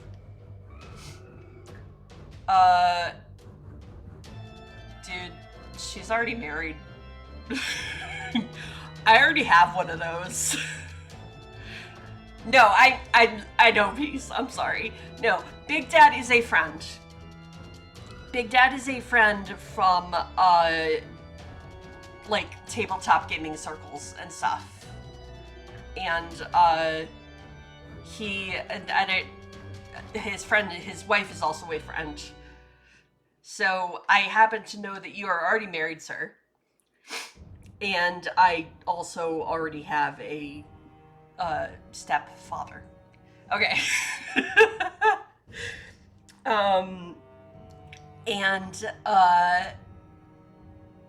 Big Dad and his wife, regular sized mom, are very fun people. And I have missed them a lot. And, and regular sized mom makes dice for anyone who wants, dice, because they're beautiful dice. They are, I don't remember her exact Etsy link, but it's, wait. Here, I'm gonna type out the name in chat, but I don't remember the exact Etsy link. Because we love our dice around here. I am a dice goblin in a possum suit, in a trench coat, or something like that. But anyway, so, if you are in need of dice, go check out Odd Duck Dice, and she has an Etsy, and she's also on Instagram. So, if you're in need of dice. But hi, Big Dad! It's been a while! Thanks for coming in and watching, and hanging out with me while I play with my Raven. That sounded really bad, but you know what I mean. I'm playing with the Raven that is on the screen. You know, this one right here. Ooh, that one. Yeah. Right? Sorry, Matt. Sorry. I'm not doing untoward things to the Raven. The Raven is safe, because the Raven is also imaginary. But I'm not doing untoward things to the Raven because I don't tend to do untoward things to animals in general, or humans, any kinds of animals.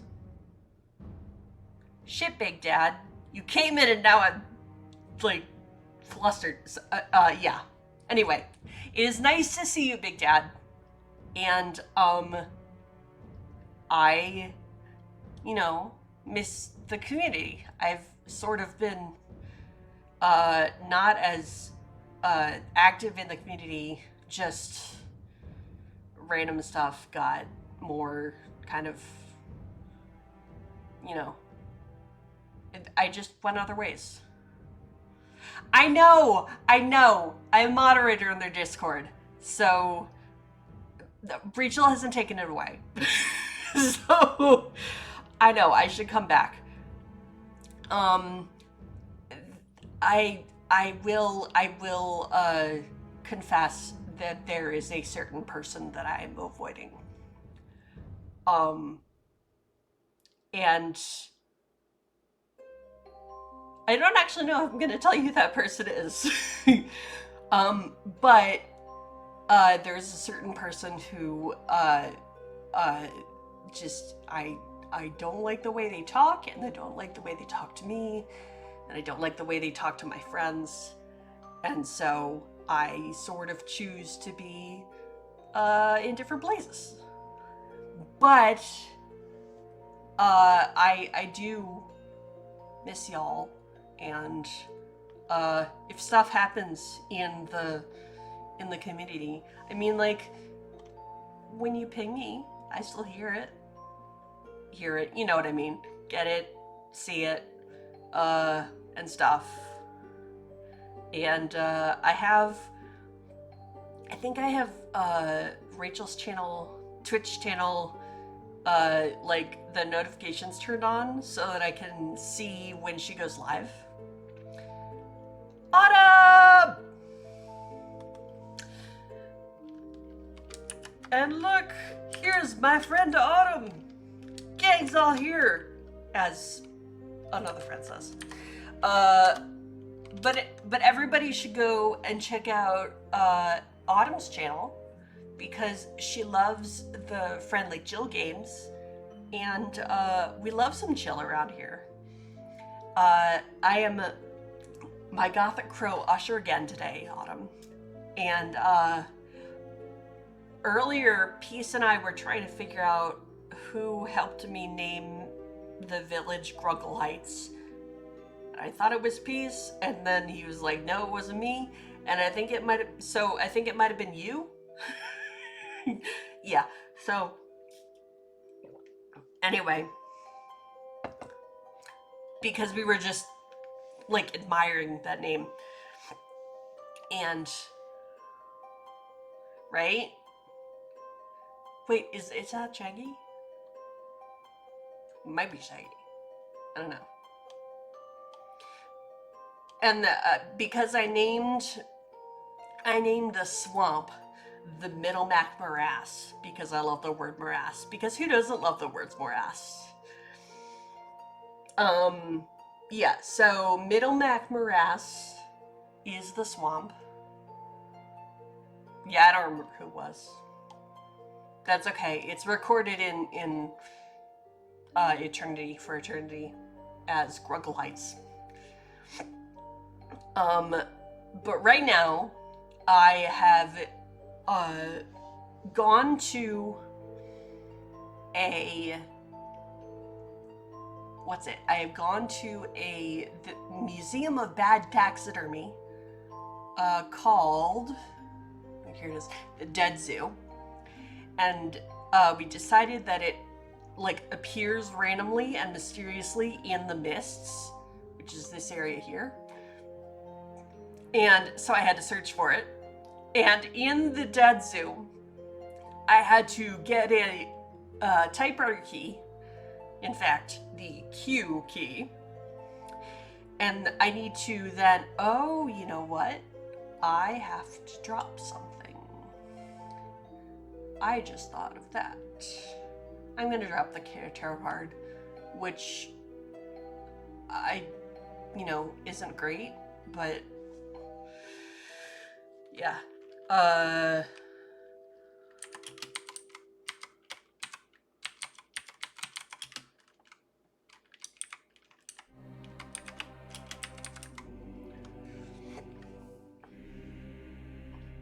And I just realized that I said I was avoiding someone. It's not you, Big Dad. I'm not avoiding you, because I miss you. And I'm also not avoiding Raylosa's mom. And I'm not avoiding Rachel. It's somebody else. If you weren't here for the conversation, that doesn't... Yeah. It probably won't make sense to most of the people watching. Yes, I'm avoiding Peace. I'm totally avoiding Peace, who is not even in the Discord that we're talking about. um, right. That's exactly, that's why I made you a mod for my Twitch channel, Pieces, because I'm avoiding you. Okay, so I have to take the diaper key to the castle.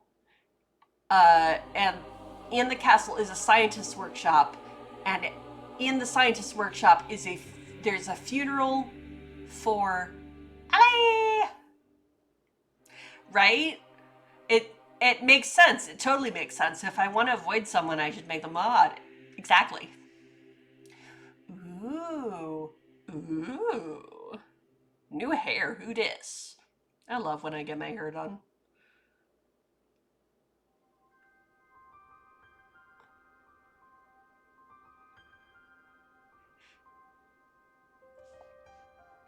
It does sound lovely. I'm sort of kind of maybe jealous because I haven't had my hair done in a while. But of course now it's the season that it's like, oh man, Peace, dude, go get your hair done. Go get your hair did. Yeah. But it's the season where everybody needs to get like last minute haircuts. Yeah, I mean, even if you like it long, they can take off the ends, and it makes the whole thing feel a lot cleaner.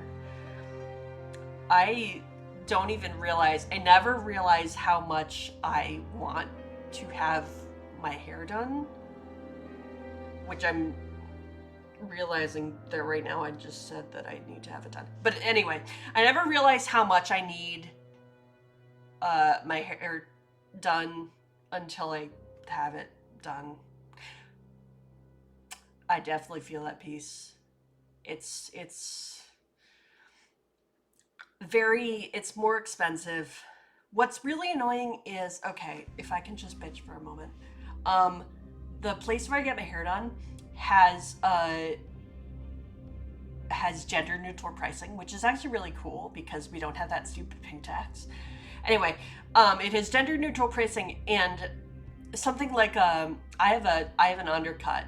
I don't know if any of you have seen me. I do not feel like being on camera tonight, so I'm not going to do it. But I don't know if you have seen my haircut, but it's a little bit of a Viking cut, you know, so I have like it buzzed and longer on top. And what's it? So they have, so the place where I go to get my haircut has this, like, you can get a buzz. Like, you know, if you have your hair cut short, you need it to be touched up more often. And so they have a buzz, and it's only like $15, which is nice. But then they have like an actual haircut, and the actual haircut costs like $30 or something. Which is still pretty good, I guess. Maybe, kinda. But you know, I'd rather pay $15. And so most of what my cut entails is that buzz. But then also, and I guess it's fair, but oh, sometimes I get on camera. I just don't feel like getting a camera tonight. Not gonna lie, sorry. But most of what it entails is just that buzz, but there also is a part where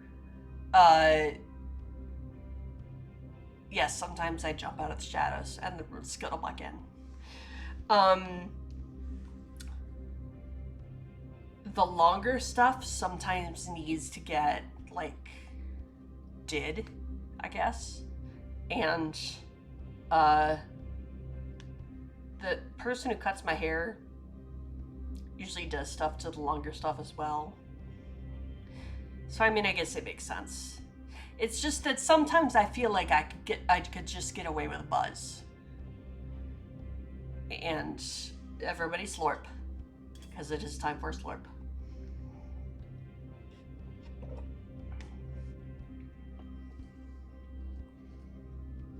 Oh, I don't know. Would I call it a fancy haircut? I don't know. It's not too much of a fancy haircut. It's like um buzzed up the sides of my head, and then I would describe it sort of like a, I don't know if I already said this, like a Viking haircut. So like I have like a longer, like kind of a circular patch. Yeah. And I think they also have a cheaper price for that if that's all you need. Like just the dead ends cut off, split ends cut off. Uh but like she does some more, like, I guess, I don't know, layering and stuff. Or if it's 15 for the buzz and then 15 to cut off the dead ends, that makes sense that the whole thing is 30. I don't know. It's just kind of annoying. Sometimes I feel like I could get away with just a buzz and it would be fine. I guess I could tell her that, the person who cuts my hair, and she'd probably be like, cool, whatever. But, oh yeah, oof. Yeah, that's, my, so, speaking of my mother, who may or may not still be around, I actually got her to start going to my place where I get my hair cut too, because they have that gender neutral pricing thing. And so, her cut used to be $60 as well, plus tip, because she went to a different place, and it was getting kind of expensive. So she started going to the place where I get my hair cut, which is cool and really funky, and they're very, like you walk in, there's big pride signs and stuff like that. I love it. It's kind of like a boho chic, a little bit, like a hole in the wall kind of place you discover through friends. I don't know, but anyway, it's a fun place, and they're lovely there. And but yeah, she was going to a different place, and the haircut, her haircut is a little more like detailed than mine. And by detailed, I just mean like her, not necessarily, I guess, fancier, but her hair is harder to make. Her hair is very curly too, so curly hair generally costs more. Oh yeah, yeah. I actually, yes, her hair is a lot coarser than mine, and it's also very curly. And so it's a lot harder to cut her hair in a way that makes it look good, if that makes sense. Mine, you can kind of just chop it off. I won the genetic lottery on that one because I had to win for genetic lottery for something, right? I lost everywhere else, but my hair, you can like chop it off and it's fine. Hers is a lot more finicky, and so it just, somebody cutting like curly hair well is worth paying a little more, from what I've learned from her. And but yeah, it's still like significantly cheaper for her to come to the place where yeah, there are all these things that I don't even think about with my hair, because I mean, it's wavy, but it's not like curly. Um and yeah, my mom's hair is a lot more high maintenance than mine. And so there's a lot of things that I don't even have to think about. And like, she just can't, like, you know, my hair is kind of like, I think I'm pretty lucky with my hair because mine is kind of like the equivalent of set it and forget it. Like, I can literally jump out of bed and run a brush through my hair and put it up and it looks good. Well, it looks fine. I don't know if it looks good. I can't say that. But it looks fine. I'm okay with it. My mom cannot do that. Because, you know, her hair gets all smushed on one side and, you know. So, that was a very long digression. Thank you for coming to my Ted hair talk. Okay. So, sorry. I'm getting back to Usher. Okay, so I am outside that museum, the Dead Zoo, right now, because I successfully got in and out without having to fight anything. I'm on the ground. Oh, that's right. I just pulled out the whatever that object is. So now I have to find out what the object is because we decided that I had to pull it out. Prophet! Hello, hello. Ooh, D&D. I'm gonna shout you out, even though you, I don't know, haven't started streaming, but you're going to at some point. So I'm just gonna do it, cause so that you don't kill my character. Prophet runs my game of D&D that I play on Wednesday. Oh, and I don't know if you're still here, Prophet, and I don't know if you can hear, but I am playing with y'all on Wednesday. Sorry, Peace. It's the delay, I think. Because I am a Twitch mod for someone who does the same thing as I just did. Like, they say they're gonna shout people out, and they do it before I can even have the chance to do it. And I'm like, let me do my job, damn it! Okay. It's cool. I hope you're having a good time, and you are enjoying the Raven shenanigans, and also the thing that you're doing. Yes, my Prophet. My plans were fell through. You know, friends being just kind of like shifty and not nailing down a date and stuff. So, I am playing with you and everyone in the table on Wednesday. I am glad that you're enjoying my stream. I am not glad that you are not having a good time generally. I do. I'm very excited to play with y'all, Prophet. And I'm not giving anything away because I think you told me what you were planning in confidence. Maybe. But yeah, I'm excited to play. So, but yes, Peace.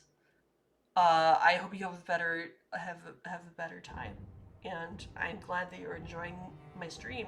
And I'm eating more cheese, and so I'm leaning away from the mic at this moment.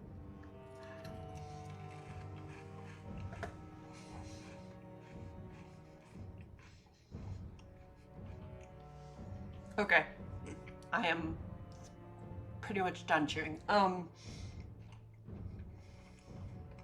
Yeah. So, I'm sorry.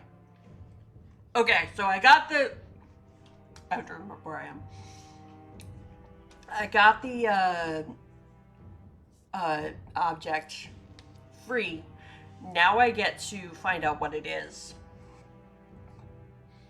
And if I want to take it. Ooh, it's the other Joker.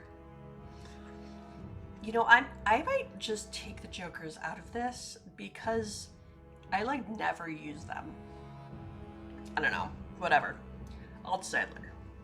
Okay, so I pulled the 5 of spades, which is a fake diamond earring. You can give this item to another creature and make a befriend check with authority on them.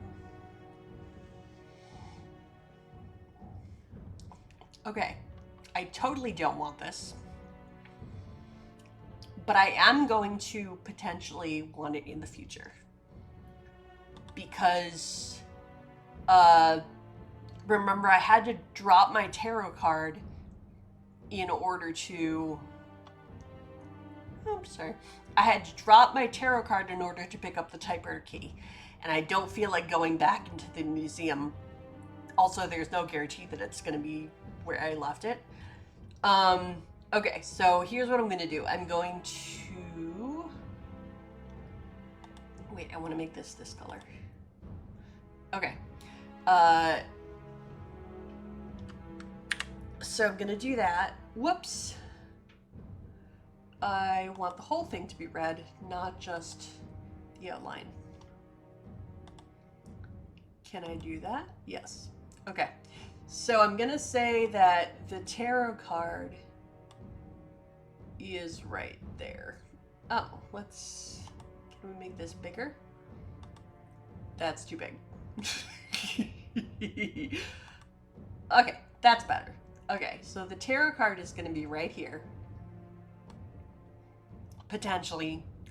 I can come back. I will do my new search thing.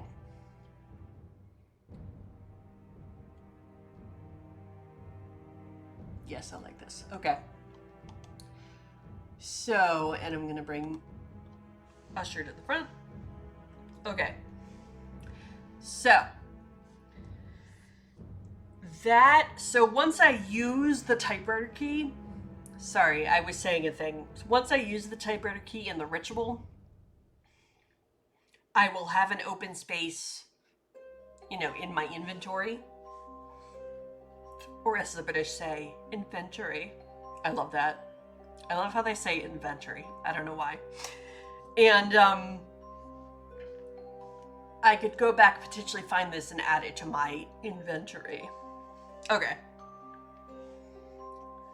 But right now, I don't want to drop the key, and I can't drop the typewriter key. The silver key. Sorry, I was talking about the silver key and then the typewriter key.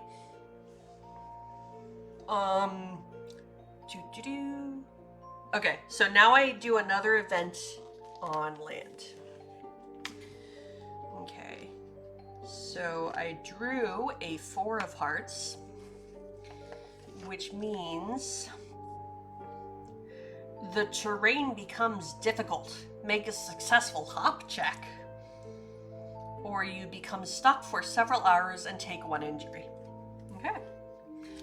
So, I have +1 to hop.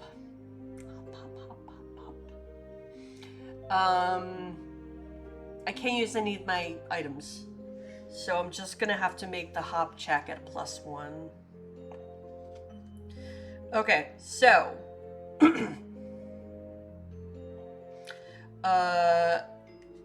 my target is a queen. Fuck.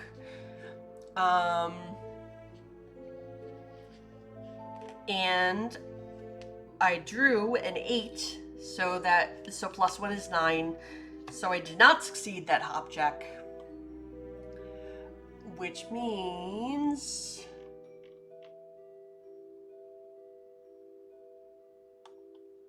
that I get, nope, that's not it. Okay, it means that I get 1 injury. Wow, spelling injury is wrong. Cool. Okay, so that means I have 1 out of 6 because I can get a total of 6. Whoops. Okay.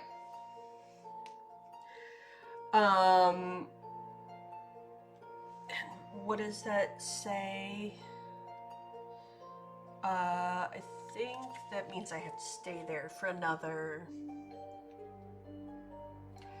Yeah, you become stuck for several hours and take... Oh, okay. No, it doesn't say anything about about having to stay there. So I can take off and fly to the next hex. Cool. Okay, so I'm going to fly over here.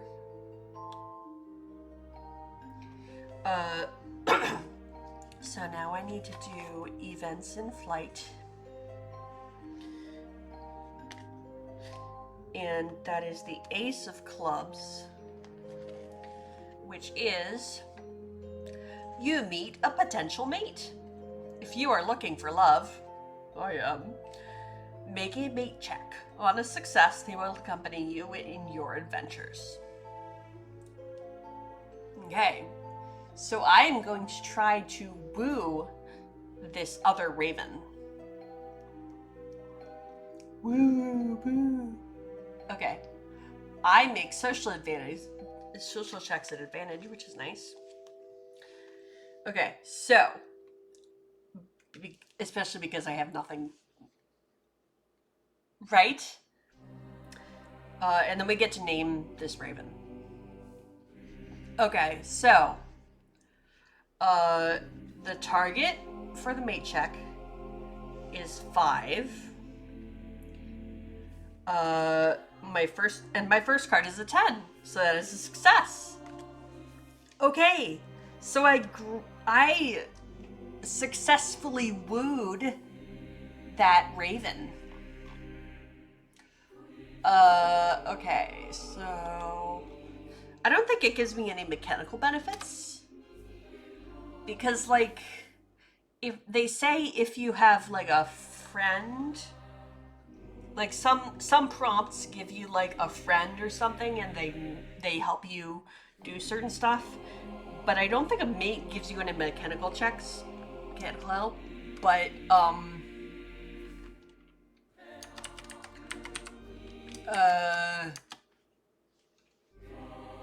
okay, so I have the perfect... Okay, so we're gonna go back here to the name generator because I have the perfect thing.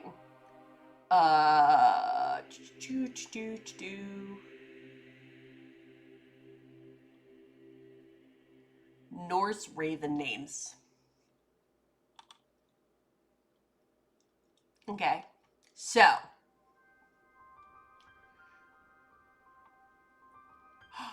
okay.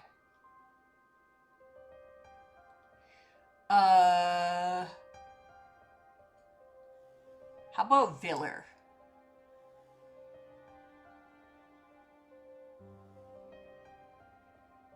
Or Duger?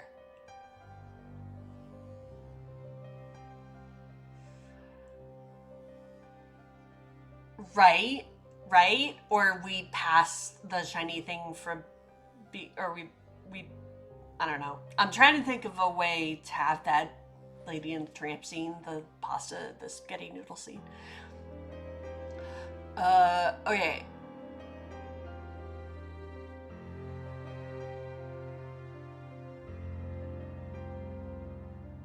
I kind of like, not gonna lie, I kind of like Hyala Cheddar.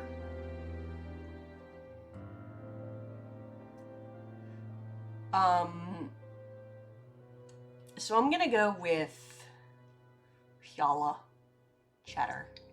Okay, so my mate is Hyala.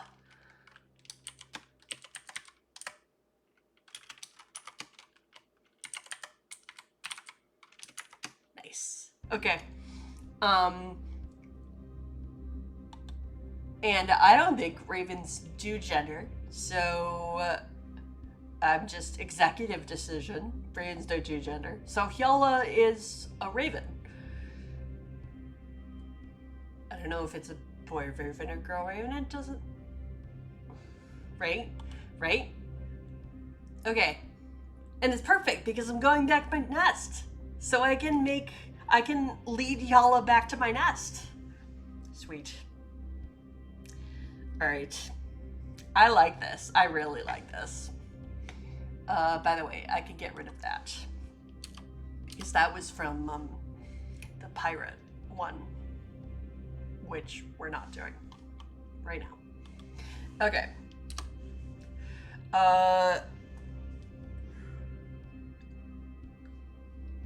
Okay. Sweet.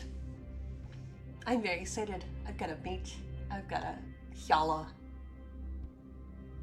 Here, wait.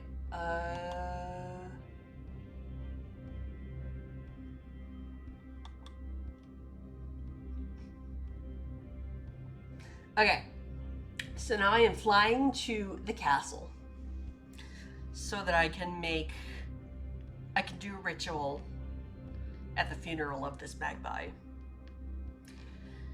Okay, so I just moved to a new hex, which means I need to draw another event in flight. Okay, so that is the 10 of spades. And that is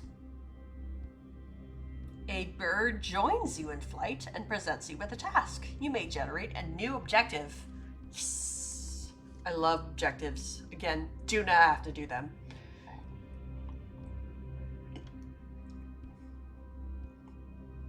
Okay. So this is objective number 6.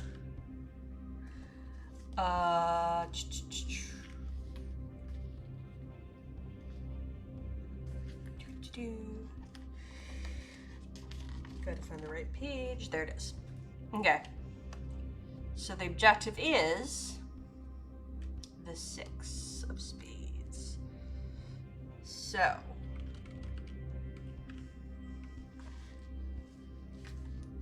as I move stuff around on my desk. Okay. So an elderly crow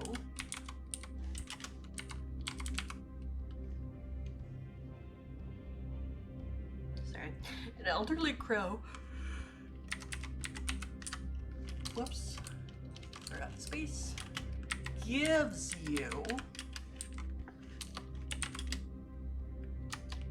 an object.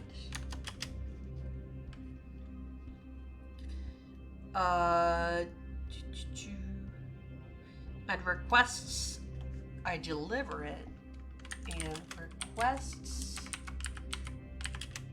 I deliver it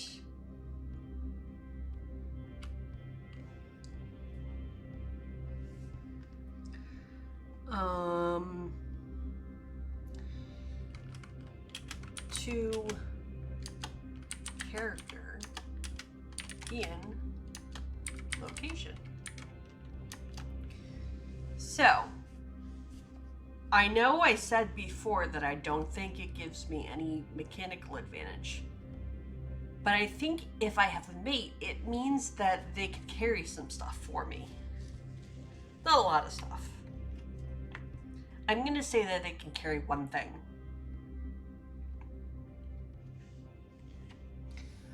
All right, the birds and the bees, right?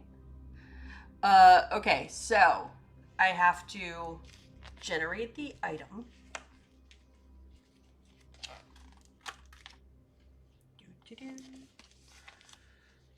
Okay. So the item is the 7 of clubs. Whoops. A crow skull. Wearing this skull gives you authority on scare checks. Ooh, that's really good for me, actually, because if I scare successfully at the beginning of combat, I make all attacks at advantage. Okay, so I think that I can only wear one thing. So it doesn't actually help that Yala is hanging out with me. Because I can only either wear the monocle or the crow skull.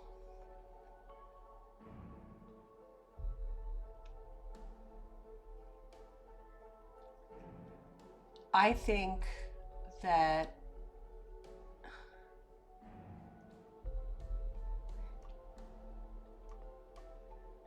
Oh, you know what? They're not giving it to me.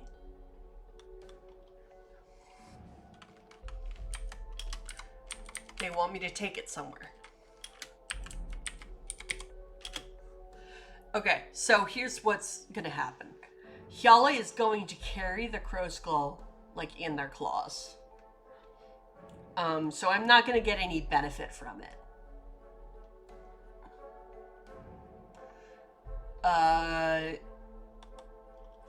Now we gotta see where they want me to take it, where the elder wants me to take it. Okay. So the elder wants me to take it to character.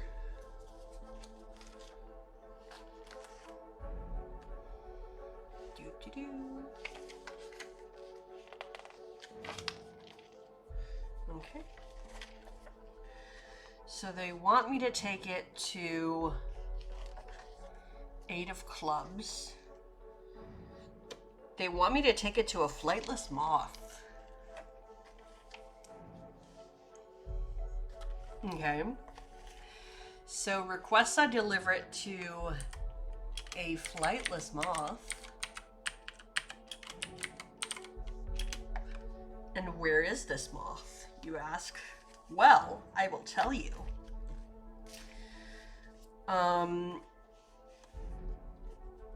This moth is 3 of diamonds. So the moth is in the study of a troubled writer.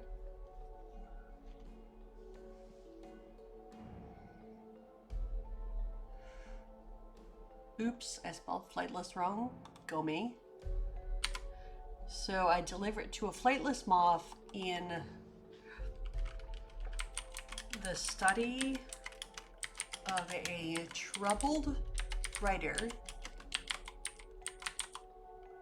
And where do we think it is? The study of this troubled writer. So I think it could be in the village, or the castle, or the church.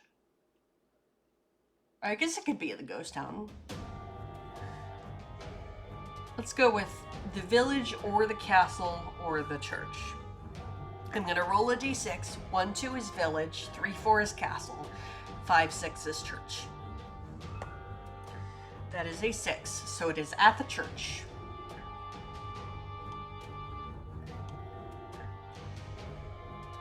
In the study of a troubled writer at the old church. All right.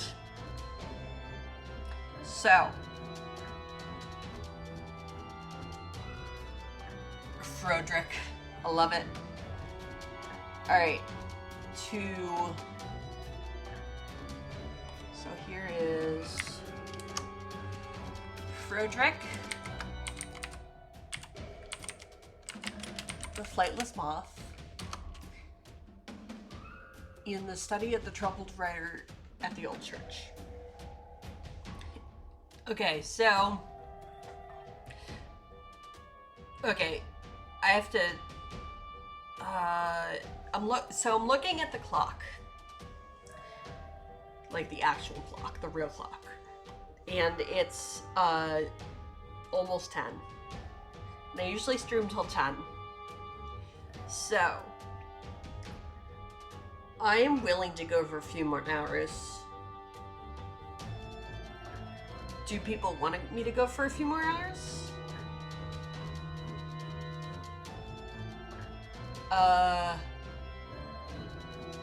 I kind of wanna see.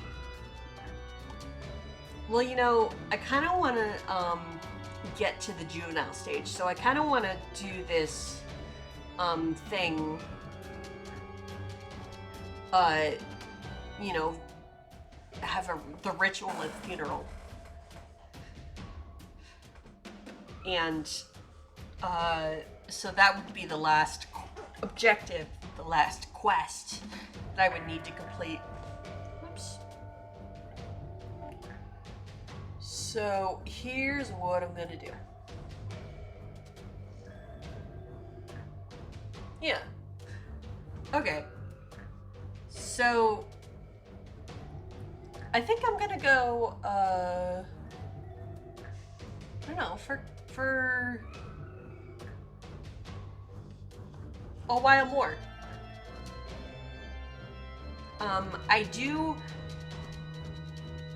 I am getting kind of hungry.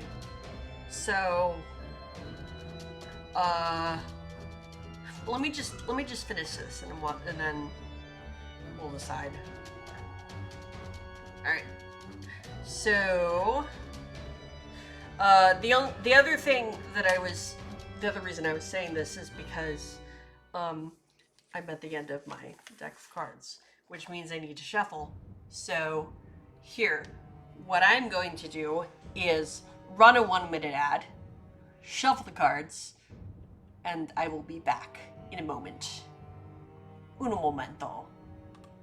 Oh yes, and slurp. Everybody slurp. Slurp. All right. Yes. So I will be back after this ad. I'm going to shuffle. In peace, I will shuffle in the other microphone if you would like to get some cards some more. Yeah. So I'll be right back.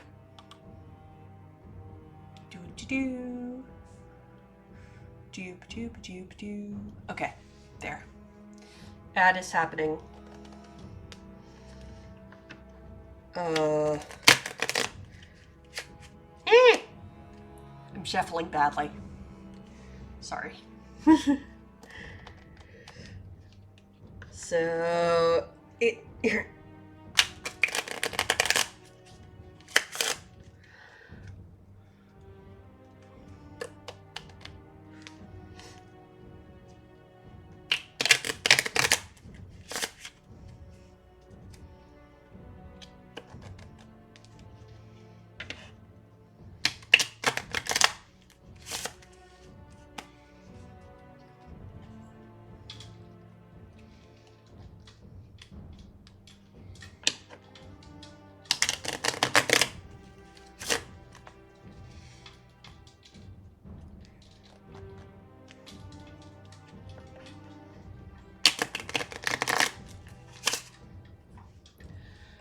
Hey.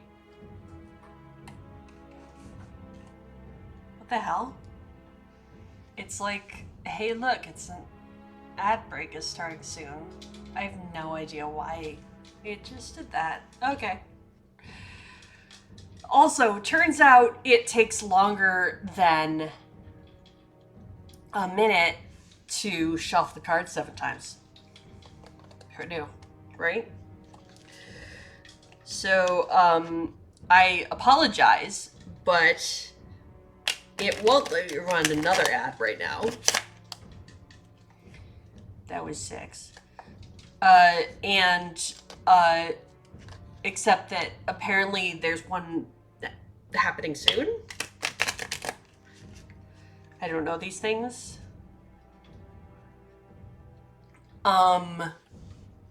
So yeah, here.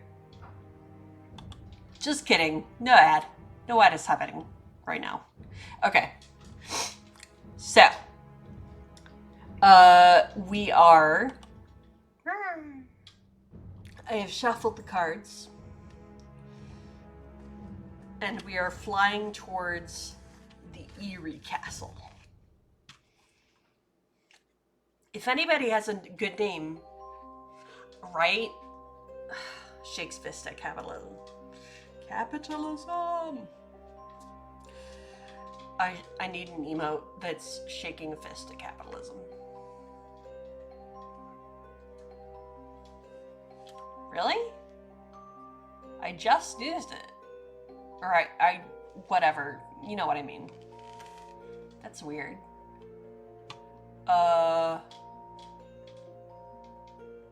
Again, I don't know what that means. We'll see what happens. Yeah. Okay. So I just got a missive from the elderly crow, which means that I'm ready to fly to the next hex. So now I'm going to draw an offensive flight, which is the 5 of hearts. A rook flies by and asks for your help. If you accept, you may generate a new objective. I'm a sucker for objectives, so we're going to generate a new objective. Okay, so turning to the right page. Here we go. Okay, 4 of hearts. A character is /r terrorizing something. So character is r terrorizing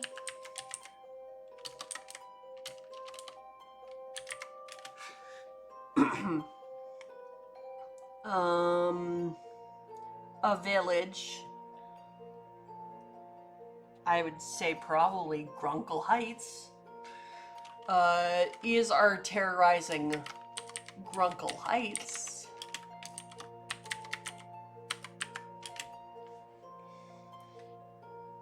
Searching for an object. So searching for item. Can you help the village? Can help.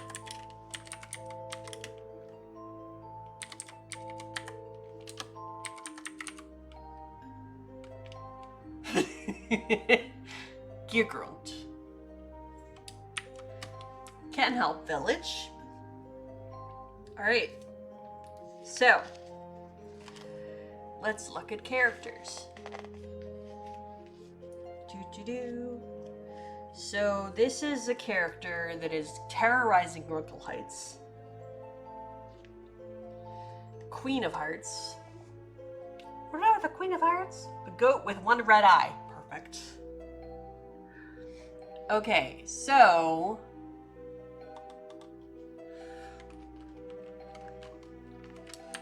a goat. What the hell? Okay. So it definitely just did another ad break. I have no idea why. Or it says it did. You know what? I think that mine might be like logged or something.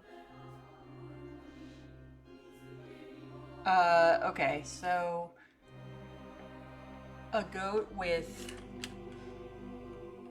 I mean, it just says the ads ended. So a goat with 1 red eye is terrorizing because grammar.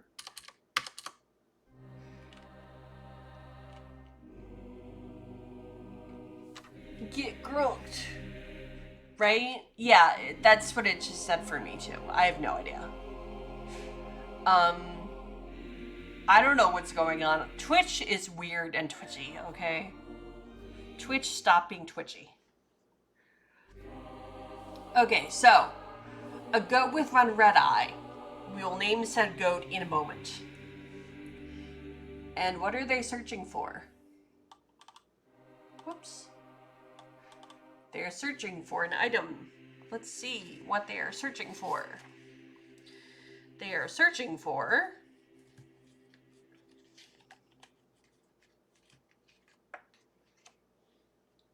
the Queen of Spades, which is a scratched silver baby rattle.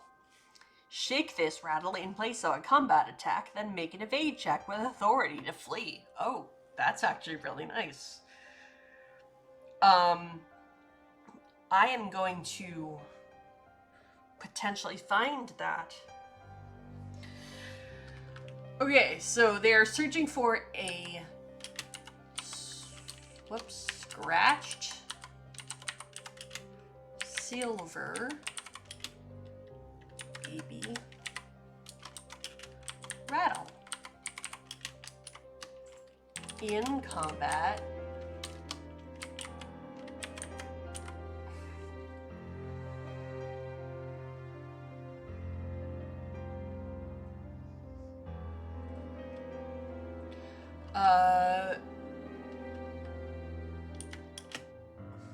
Okay. Hi, Prophet. Welcome to the part where we are a goat with one red eye is terrorizing Grunkle Heights.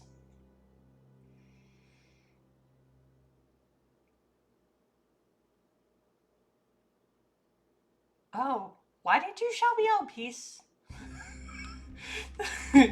What? Whatever. I'm avoiding you, remember? Okay, a goat with one red eye is terrorizing Grunkle Heights, searching for a scratched silver baby rattle. In combat, shake this. I am totally winning, Prophet, and losing simultaneously.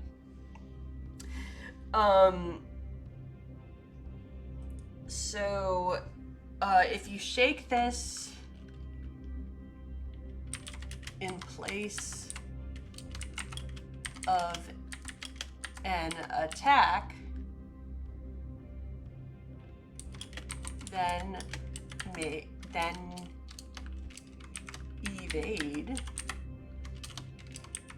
at advantage. Okay, so that is what the goat is looking for.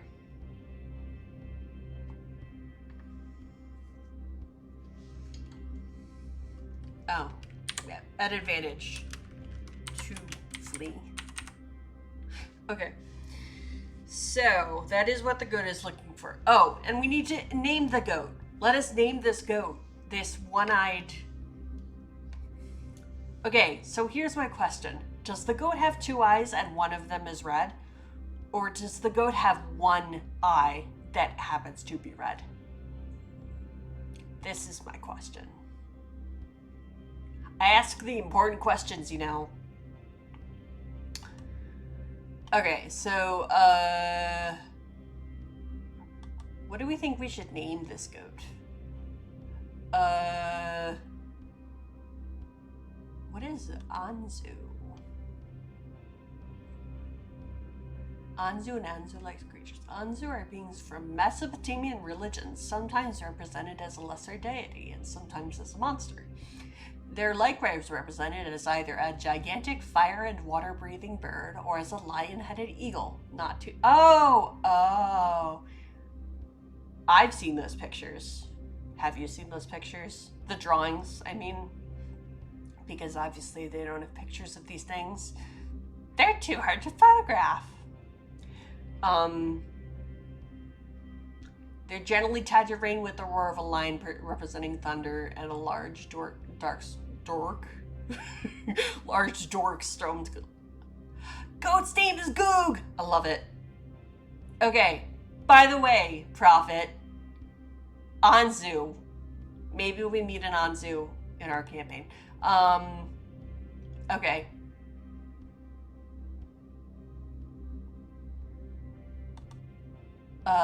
Okay, so I feel like I should put this in front. Okay, so Goog, a goat with one red eye. So, just for my edification, do you, my audience, think that Goog has two eyes and one happens to be red? Or does Goog only have one eye and it is red? Inquiring minds need to know. Okay.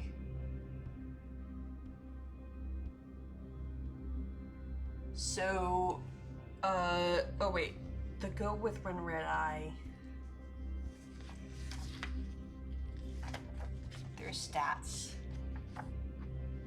Heterochromia is cool. So do we think that the goat we think the goat has 2 eyes and one of them is red. I like this. Because that's just like a normal goat. Sorta. Maybe. With heterochromia.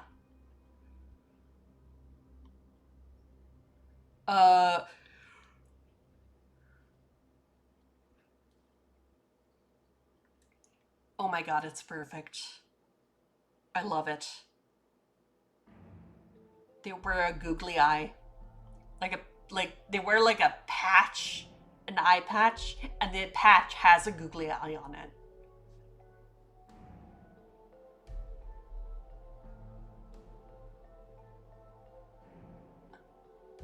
I love it.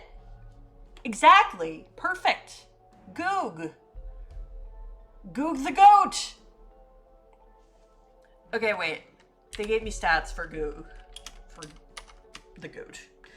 So I have to write them down. Okay, so +1, 2, and 1. Because I'm thinking that the way that I help the village is either... Well, no, I want that rattle. So I think the way I help the village is that I fight Goog. Okay. But right now, I'm still doing the thing that I have to with the... I said words, okay? You know that I said words. Alright. Okay. But I have not had to land, which is good because I'm over the water. And... I go to the next text. Okay. Hex. Filthy animals. Hex.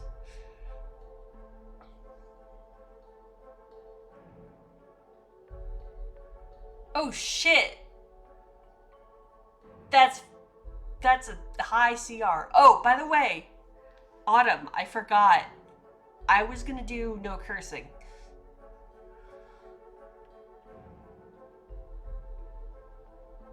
Googie.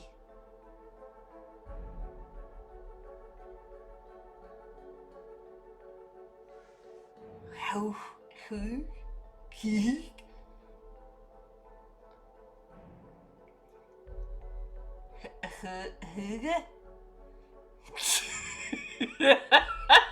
Trying to pronounce Dutch. Sorry. But Autumn, I was gonna because you redeemed Don't Curse and the stream OBS died. So here, I'm gonna do it. I'm gonna do it. Ready? Okay. Hey Siri. Set time for 10 minutes. It was 10, right? Okay. So, I have a timer going for 10 minutes. It'll like ring when it's done, so you'll know. And we have to decide what happens. Well, actually, we'll decide what happens if I fail when I actually fail, right? We'll figure it out. Okay. So, yeah. Sorry, excuse. Okay, I am flying to the thing, and I think I have to... Should I be worried? Okay, events and flight. Okay, it is a 4 of spades. A character who is hostile. And who do we make the hostile character.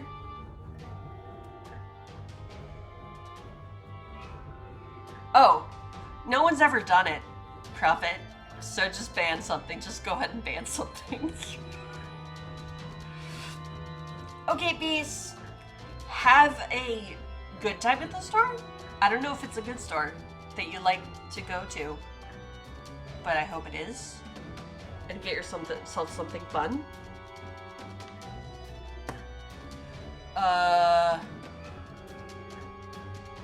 No, the IRL word ban. Okay, so right now we're doing the cursing ban, and I can only do one at a time. Actually, no, I could do them simultaneously, because I could have 2 timers going at once. Okay, so ban away. Alright. Talk to Peace, I'm sure he has the points. I shouldn't be giving you tips, but I am. 4 of diamonds. Okay, so whenever a character's hostile, we say that it's Steven Seagal. Because, what would Steven Seagal's name be in a Gothic setting?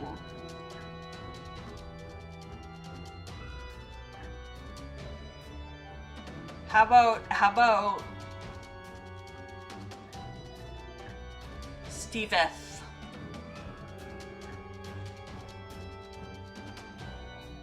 Alright. See you later, Peace.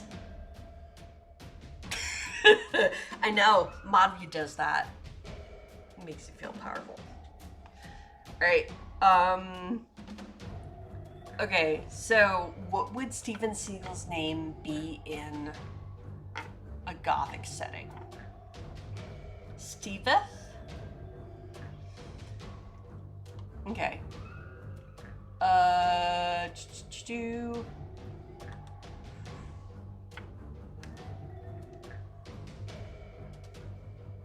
Stavros Seagal. I love it.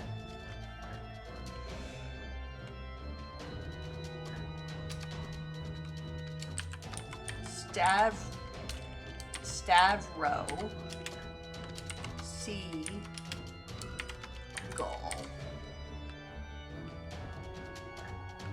Okay, so Stavros Seagal is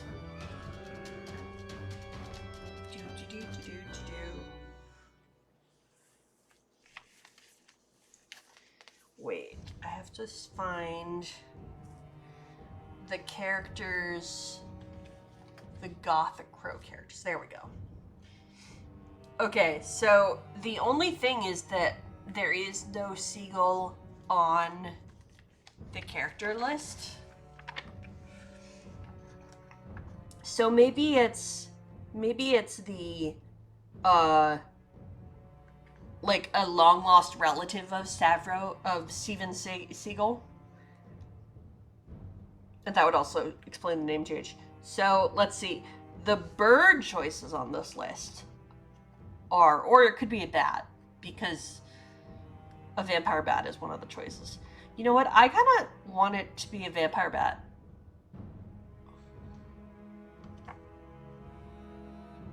Oh, Allie, you wound me.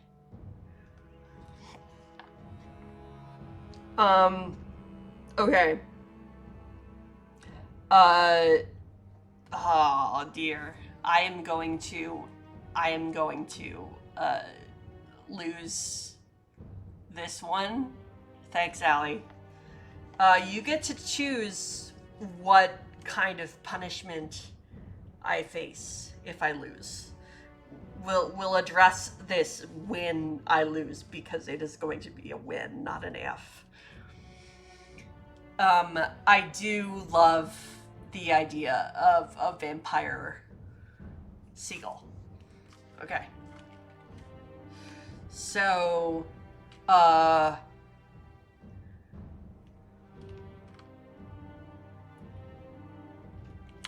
okay, so, shit. Fuck! I just did both of them at once! Oh, wow. Wow, that's a clip. Yeah. That was amazing. That was amazing. I'm not even, like, I might be at some point. I might be. Okay, so you guys get to think up, uh, you guys get to think up, some kind of, uh, right? Oh, oh, what are those? Clip the halls? Oh, it's like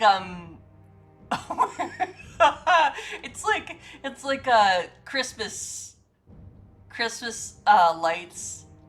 I will never unsee it as well. Thank you, Prophet. That's amazing. That is amazing. Okay. Wow. Okay. I am Christmas butt plugs.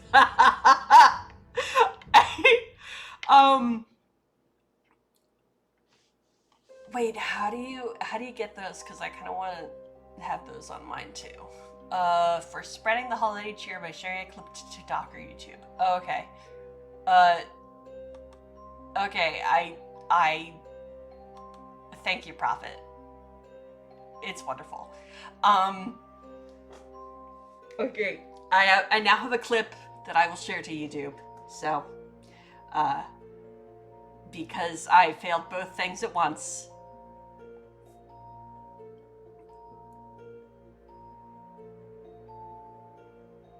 Oh, okay, yeah. Okay. I will do so. After this, I am going to, edit that clip. Just make it, like, not edit it so I say something different, because that was perfect and beautiful. But edit it so that it doesn't have a bunch of stuff around it. You know what I mean? Okay. I am,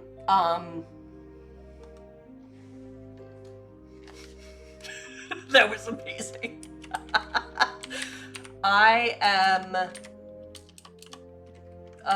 going, yeah. So the vampire seagull is Stavros Seagull. Okay. And I'm gonna give them the vampire bat stat block. So that is +2.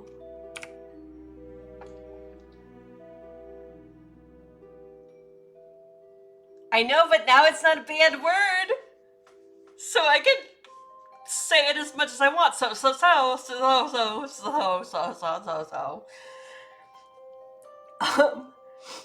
+2 for 2. So unfortunately, this means that they are a pretty hefty opponent.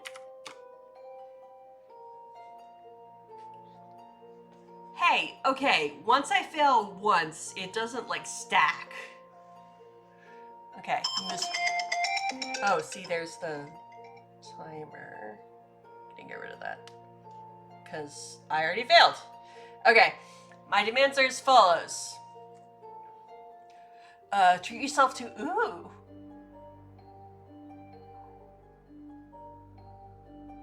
Alright. This is acceptable, Autumn. I shall provide the... I shall think of a suitable spa day thing that I can do. Maybe I'll get my mom to help me with it.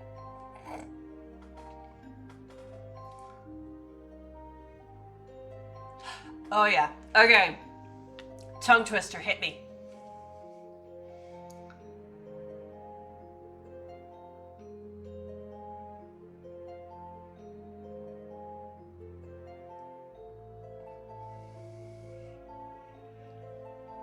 Yeah. Okay. Okay, the sixth sheep's sick. Okay. Would you like me to say this? Oh, everybody slurp. Would you like me, Allie, would you like me to say this 10 times fast? I think that's going to be a kind of a shit show.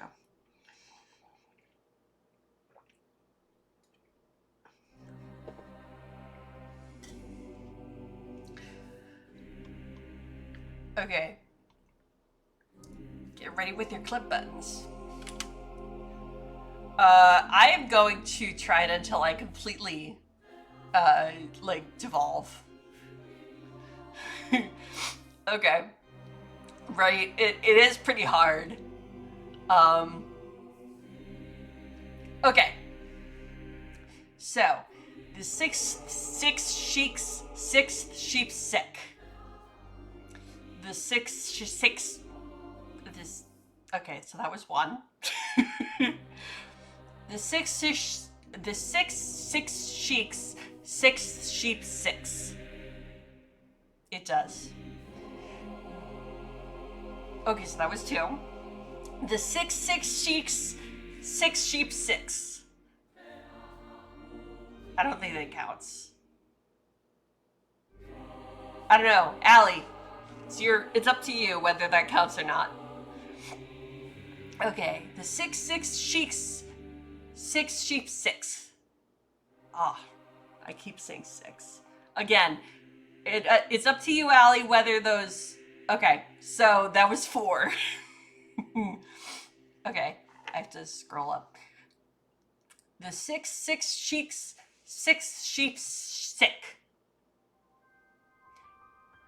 The sixth sheep six. Ah, I keep saying six. I'm sorry. So that was technically six. Let me try it again. I'm gonna try 6 in a row now. Okay. Ready? The no. The six sheep six. The six sheep sick. Six sheep sick. I don't know if that counted. The six sheep sick. The six. No, I keep saying six. The six sheep sick. I keep saying six. The six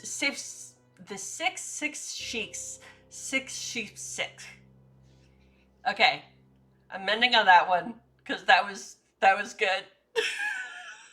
Ish. I mean, it wasn't the worst ever. It was okay. I'll say it that way. Okay. Okay. So I'm fighting Stavros Seagull, the vampire seagull. They can take 4 injuries. So right now they have 0. And they deal 2 injuries for a successful attack. And they have a +2 bonus to any attack.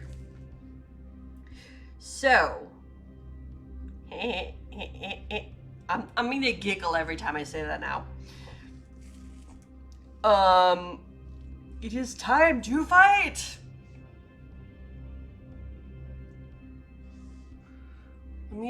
I'm looking really quick.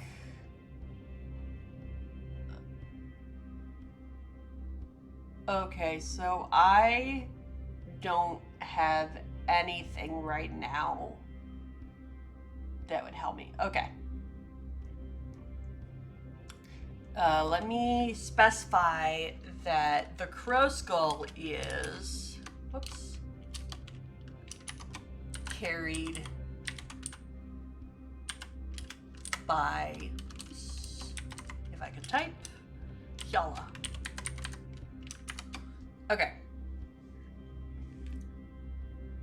So I don't have anything that can help me. You know what? Why do I not have you as a VIP, a VIP? Thank you. Thank you for the clip. Hold on a sec. Okay. I'm gonna go to there.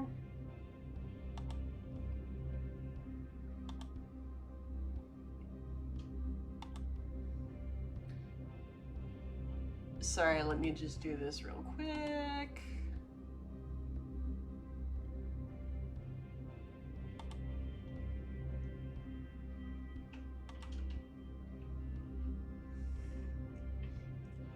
Thank you, Autumn.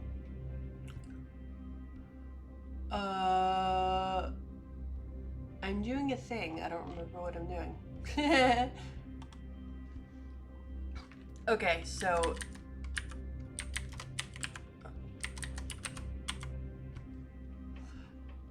if I had the ability to, I just want y'all to know, if I had the ability to, I'd make y'all VIPs. But I only have a certain number.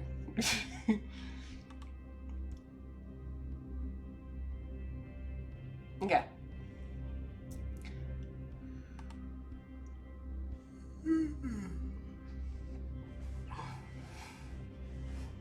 Sweet dreams to children.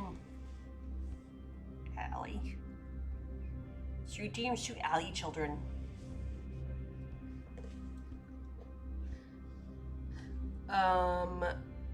What am I, wait, I'm doing a thing. Oh, that's right, I'm fighting. Okay, so, y'all stay over there and, just let me do this thing. Okay.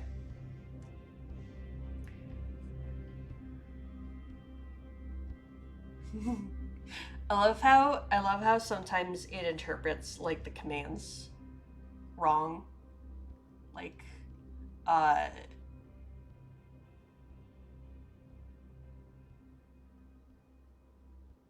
that's weird. Oh, because it's stream elements. Oh shoot, I need to do that on Firebot. Whatever. I am a fighty fight. Alright. So. Oh, first I want to do a scare check. Because if I successfully scare, then I can make all attacks at advantage. Which is pretty awesome. Okay, so I feel like I should start over. I am a raven. And that is a trait of ravens, is that they can do the scare checks to get like attacks at advantage in this game. I don't know. I mean, not for real ravens. Okay, so the target for the scare check is 9. That's not real great. I think I have a +2 scare. Yes. Okay. So, and I could really use, actually, you know what? I could really use this because this is going to be a hard fight. So I'm going to use my Joker. And I'm going to make all attacks. So all attacks at advantage. Okay, so. So. Still makes me giggle. Okay. My turn first. And I attack with. I'm gonna do this because I did it a slightly different way. So normally I would pull for what I attack with, and then I would pull for their defense. But since I have advantage, I pull for their defense first, and then I pull for my attack. And I'll show you what happens if certain things happen. Okay, so their defense is an ace, which is 1, which is great. So I pull once for my attack. I got a jack. I successfully attacked. Because I succeeded at my attack on the first pull, I do 2 injuries. This is sort of just a house rule.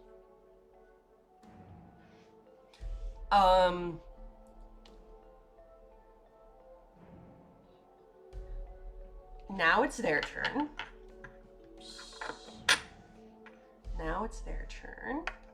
Sorry, I have a little counter. Tell me. Okay. They attack with a 4 + 2 is a 6. And I am pulling my evade.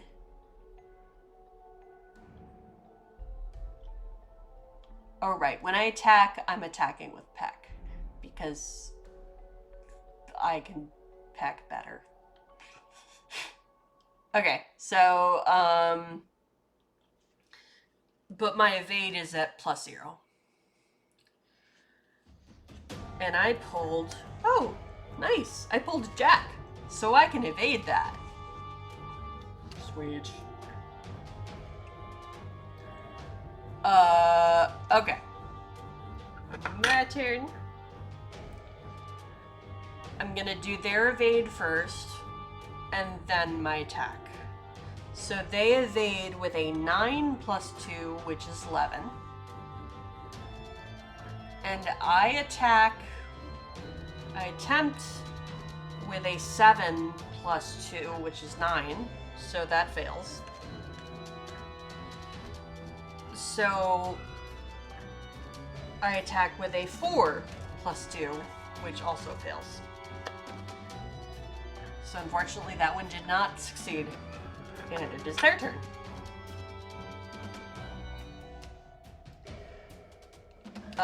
They attack with an ace + 2, which is 3. And I evade with a king +0, which is 13. Sweet.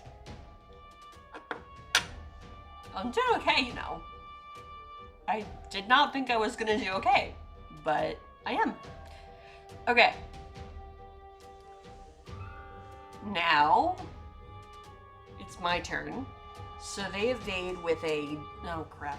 They evade with a jack +2, which is 13. And I attack with an 8 + 2, which fails. And then I attack with a 9 + 2, which also fails. Whoops. Alright, so now it's their turn. I'm so glad I can say so again. Their turn. So they attack with a, oh crap. They attack with a queen +2, which is 14. And I evade with, I evade with a queen, but at +0. So they get hit in on me. So I take 2 injuries, which means that I have a total of 3. Crap. And now it is my turn. Okay, they evade with a 7 + 2, which is 9. And I attempt to attack with an ace, which is going to fail. And I attempt to attack with a 3, which is also going to fail. Okay. Now it's their turn. They attack with a 2 + 2, which is 4. Cool. I evade with a king +0, which is 13, but it successfully evades. Sweet. Okay. So, my turn. They're going to try to evade with an 8 plus 2, which is 10. And I am going to attempt to attack first with a 10 plus 2, which is 12. So I succeeded that one, and since I succeeded on my first try, I'm going to do 2 more damage to them, which takes them up to 4, and takes them out. Yay! Go away, Stavros Seagull. Okay, so I am going to woohoo! I am going to keep flying because that was in the air. Oh, wait. Was there something that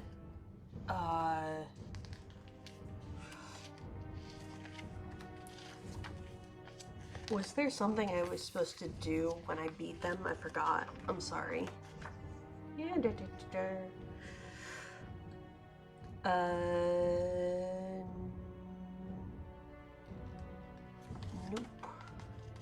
And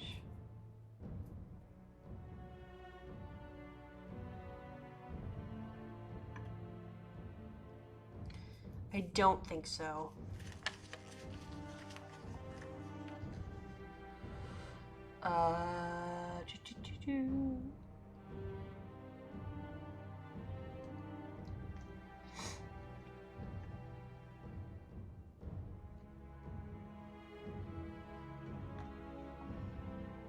Oh, you know what? They do have they do have a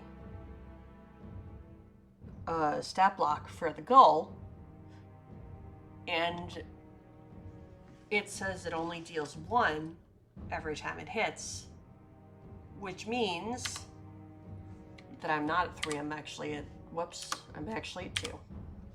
Sweet.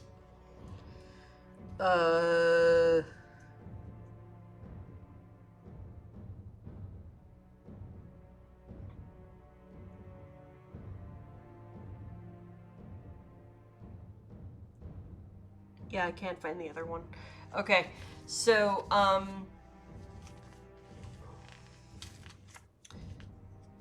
bye, Stavro.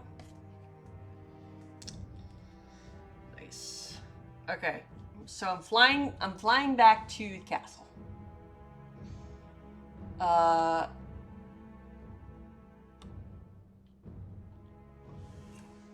need an event in flight for that, hacks change. You know what I mean? Alright. 10 of hearts. So the 10 of hearts is you come across a jackdaw who has an object. They will only give it to you in return for an object you already have.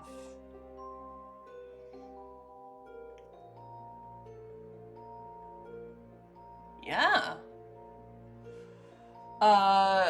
I don't really want to trade any of my objects. So we're gonna just keep flying. Fly on by. Fly by that jackdaw. Okay, now I am going to... So now I am inside the castle. And I need to...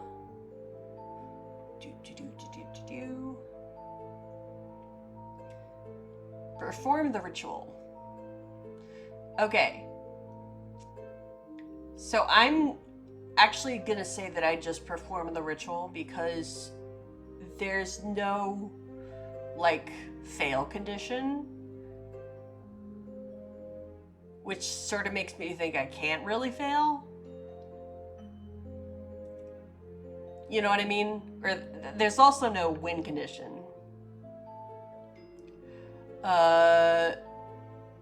So as long as I perform this ritual, I will need As long as I bring the typewriter to the funeral, I think I succeed. Which means, da da da da. Sorry, hold on. Which means that I am a juvenile. Yay! Congrats! Usher is a juvenile.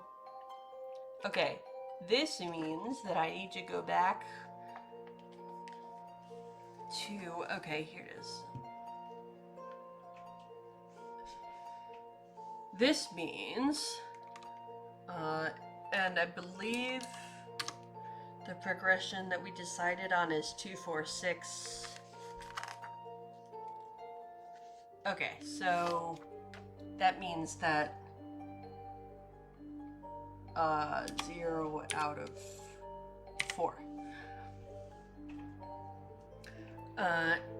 And the juvenile Gothic crow.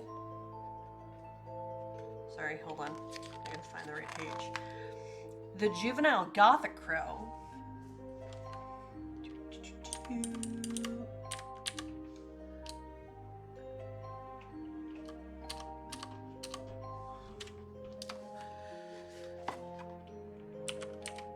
Juvenile.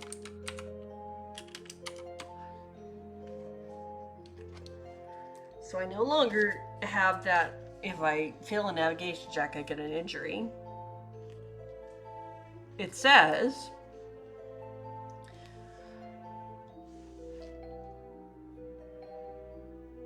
I think that goat, whatever that goat's name is. Yeah, what would Hur do?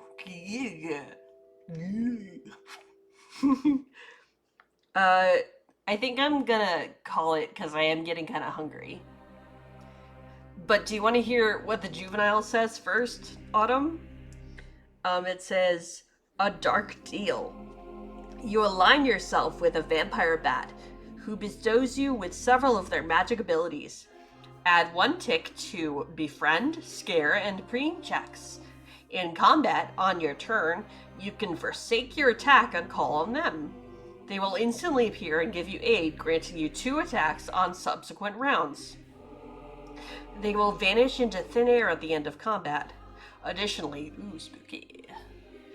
Additionally, as a juvenile, you may pick any other 2 skills to add 1 extra tick to. Sweet. Okay, so, do people want to actually see my level ups, or that is the end of the juvenile description, by the way, Autumn? I align myself with a vampire bat, a mysterious magical vampire bat, who, like, appears and helps me in combat.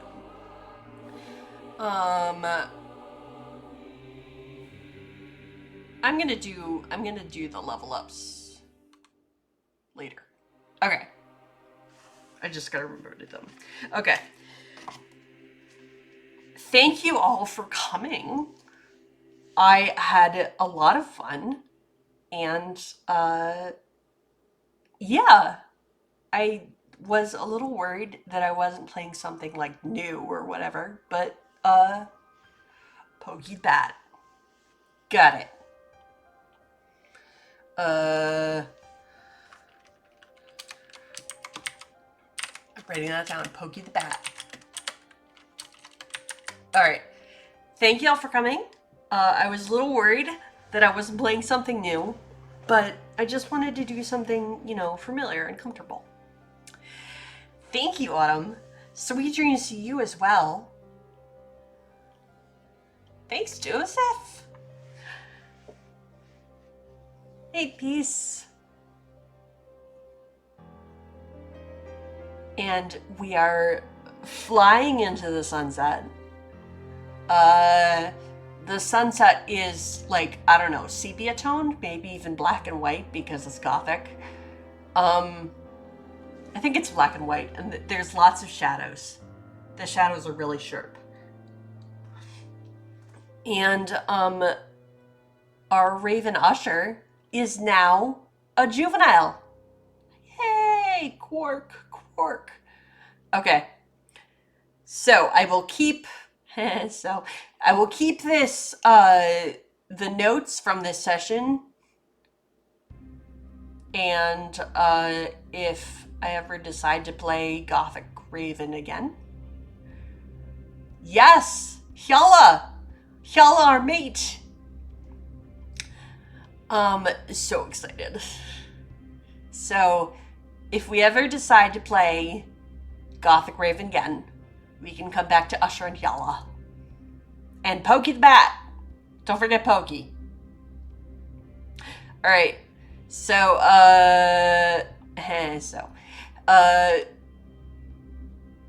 like I said, that is going to make me laugh from now on. Let's see. So I'm looking at things. Who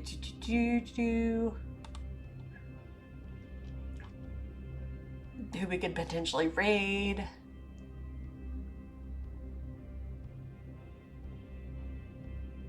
Oh!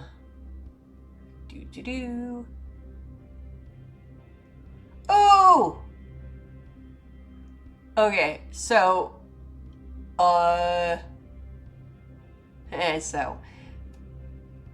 let's go raid. Let's go raid Kitten. We could, they might be ending soon. The Lovely Craftings are also up. Ooh, I know what we're gonna do. We're gonna go visit someone. Oh no! So we fought Stavros Seagal, and I pounded him into the lake. And were you here when I failed both the IRL word ban and the no cursing challenge at the same time? Like almost basically simultaneously.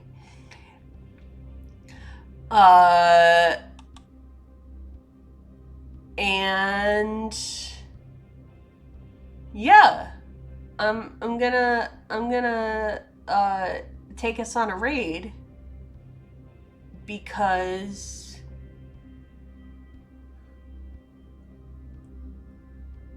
I'm looking. Let's see. There's a person, I think they're raiding or they're streaming for a while. They have been streaming for 5.5 hours. No, you good profit. I know your internet is flaky. So you know what? I think we're going to stream. I think we're going to raid Kitten because Kitten is a lowly bean. So yeah, let's do that. So unfortunately, I keep forgetting to update my raid message because I changed the emotes that I have, which means that the raid message. Meow! I know exactly where that one came from. Hi, Meow! Thank you. 5 months, you guys. 5 months. It's crazy. I'm just like, every time someone like subscribes for like, and Nikolai! Hi, Nikolai! Every time someone subscribes for, I don't know, more than 1 month, I'm like, oh my god, have I been streaming that long? What has been happening? So anyway, here's penance. Go check out, Furballs Racing. How was Furballs Racing? I saw you guys were playing with AJ. I figured you guys were having fun. How is AJ? I hope AJ is good.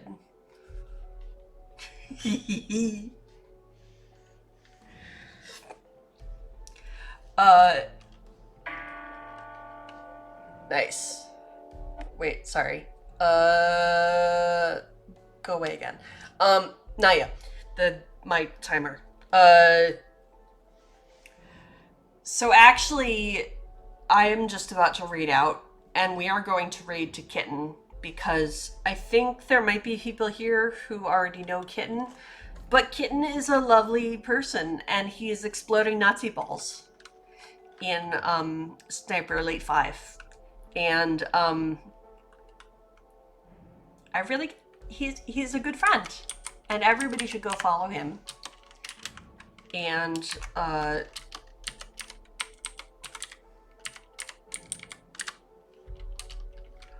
okay.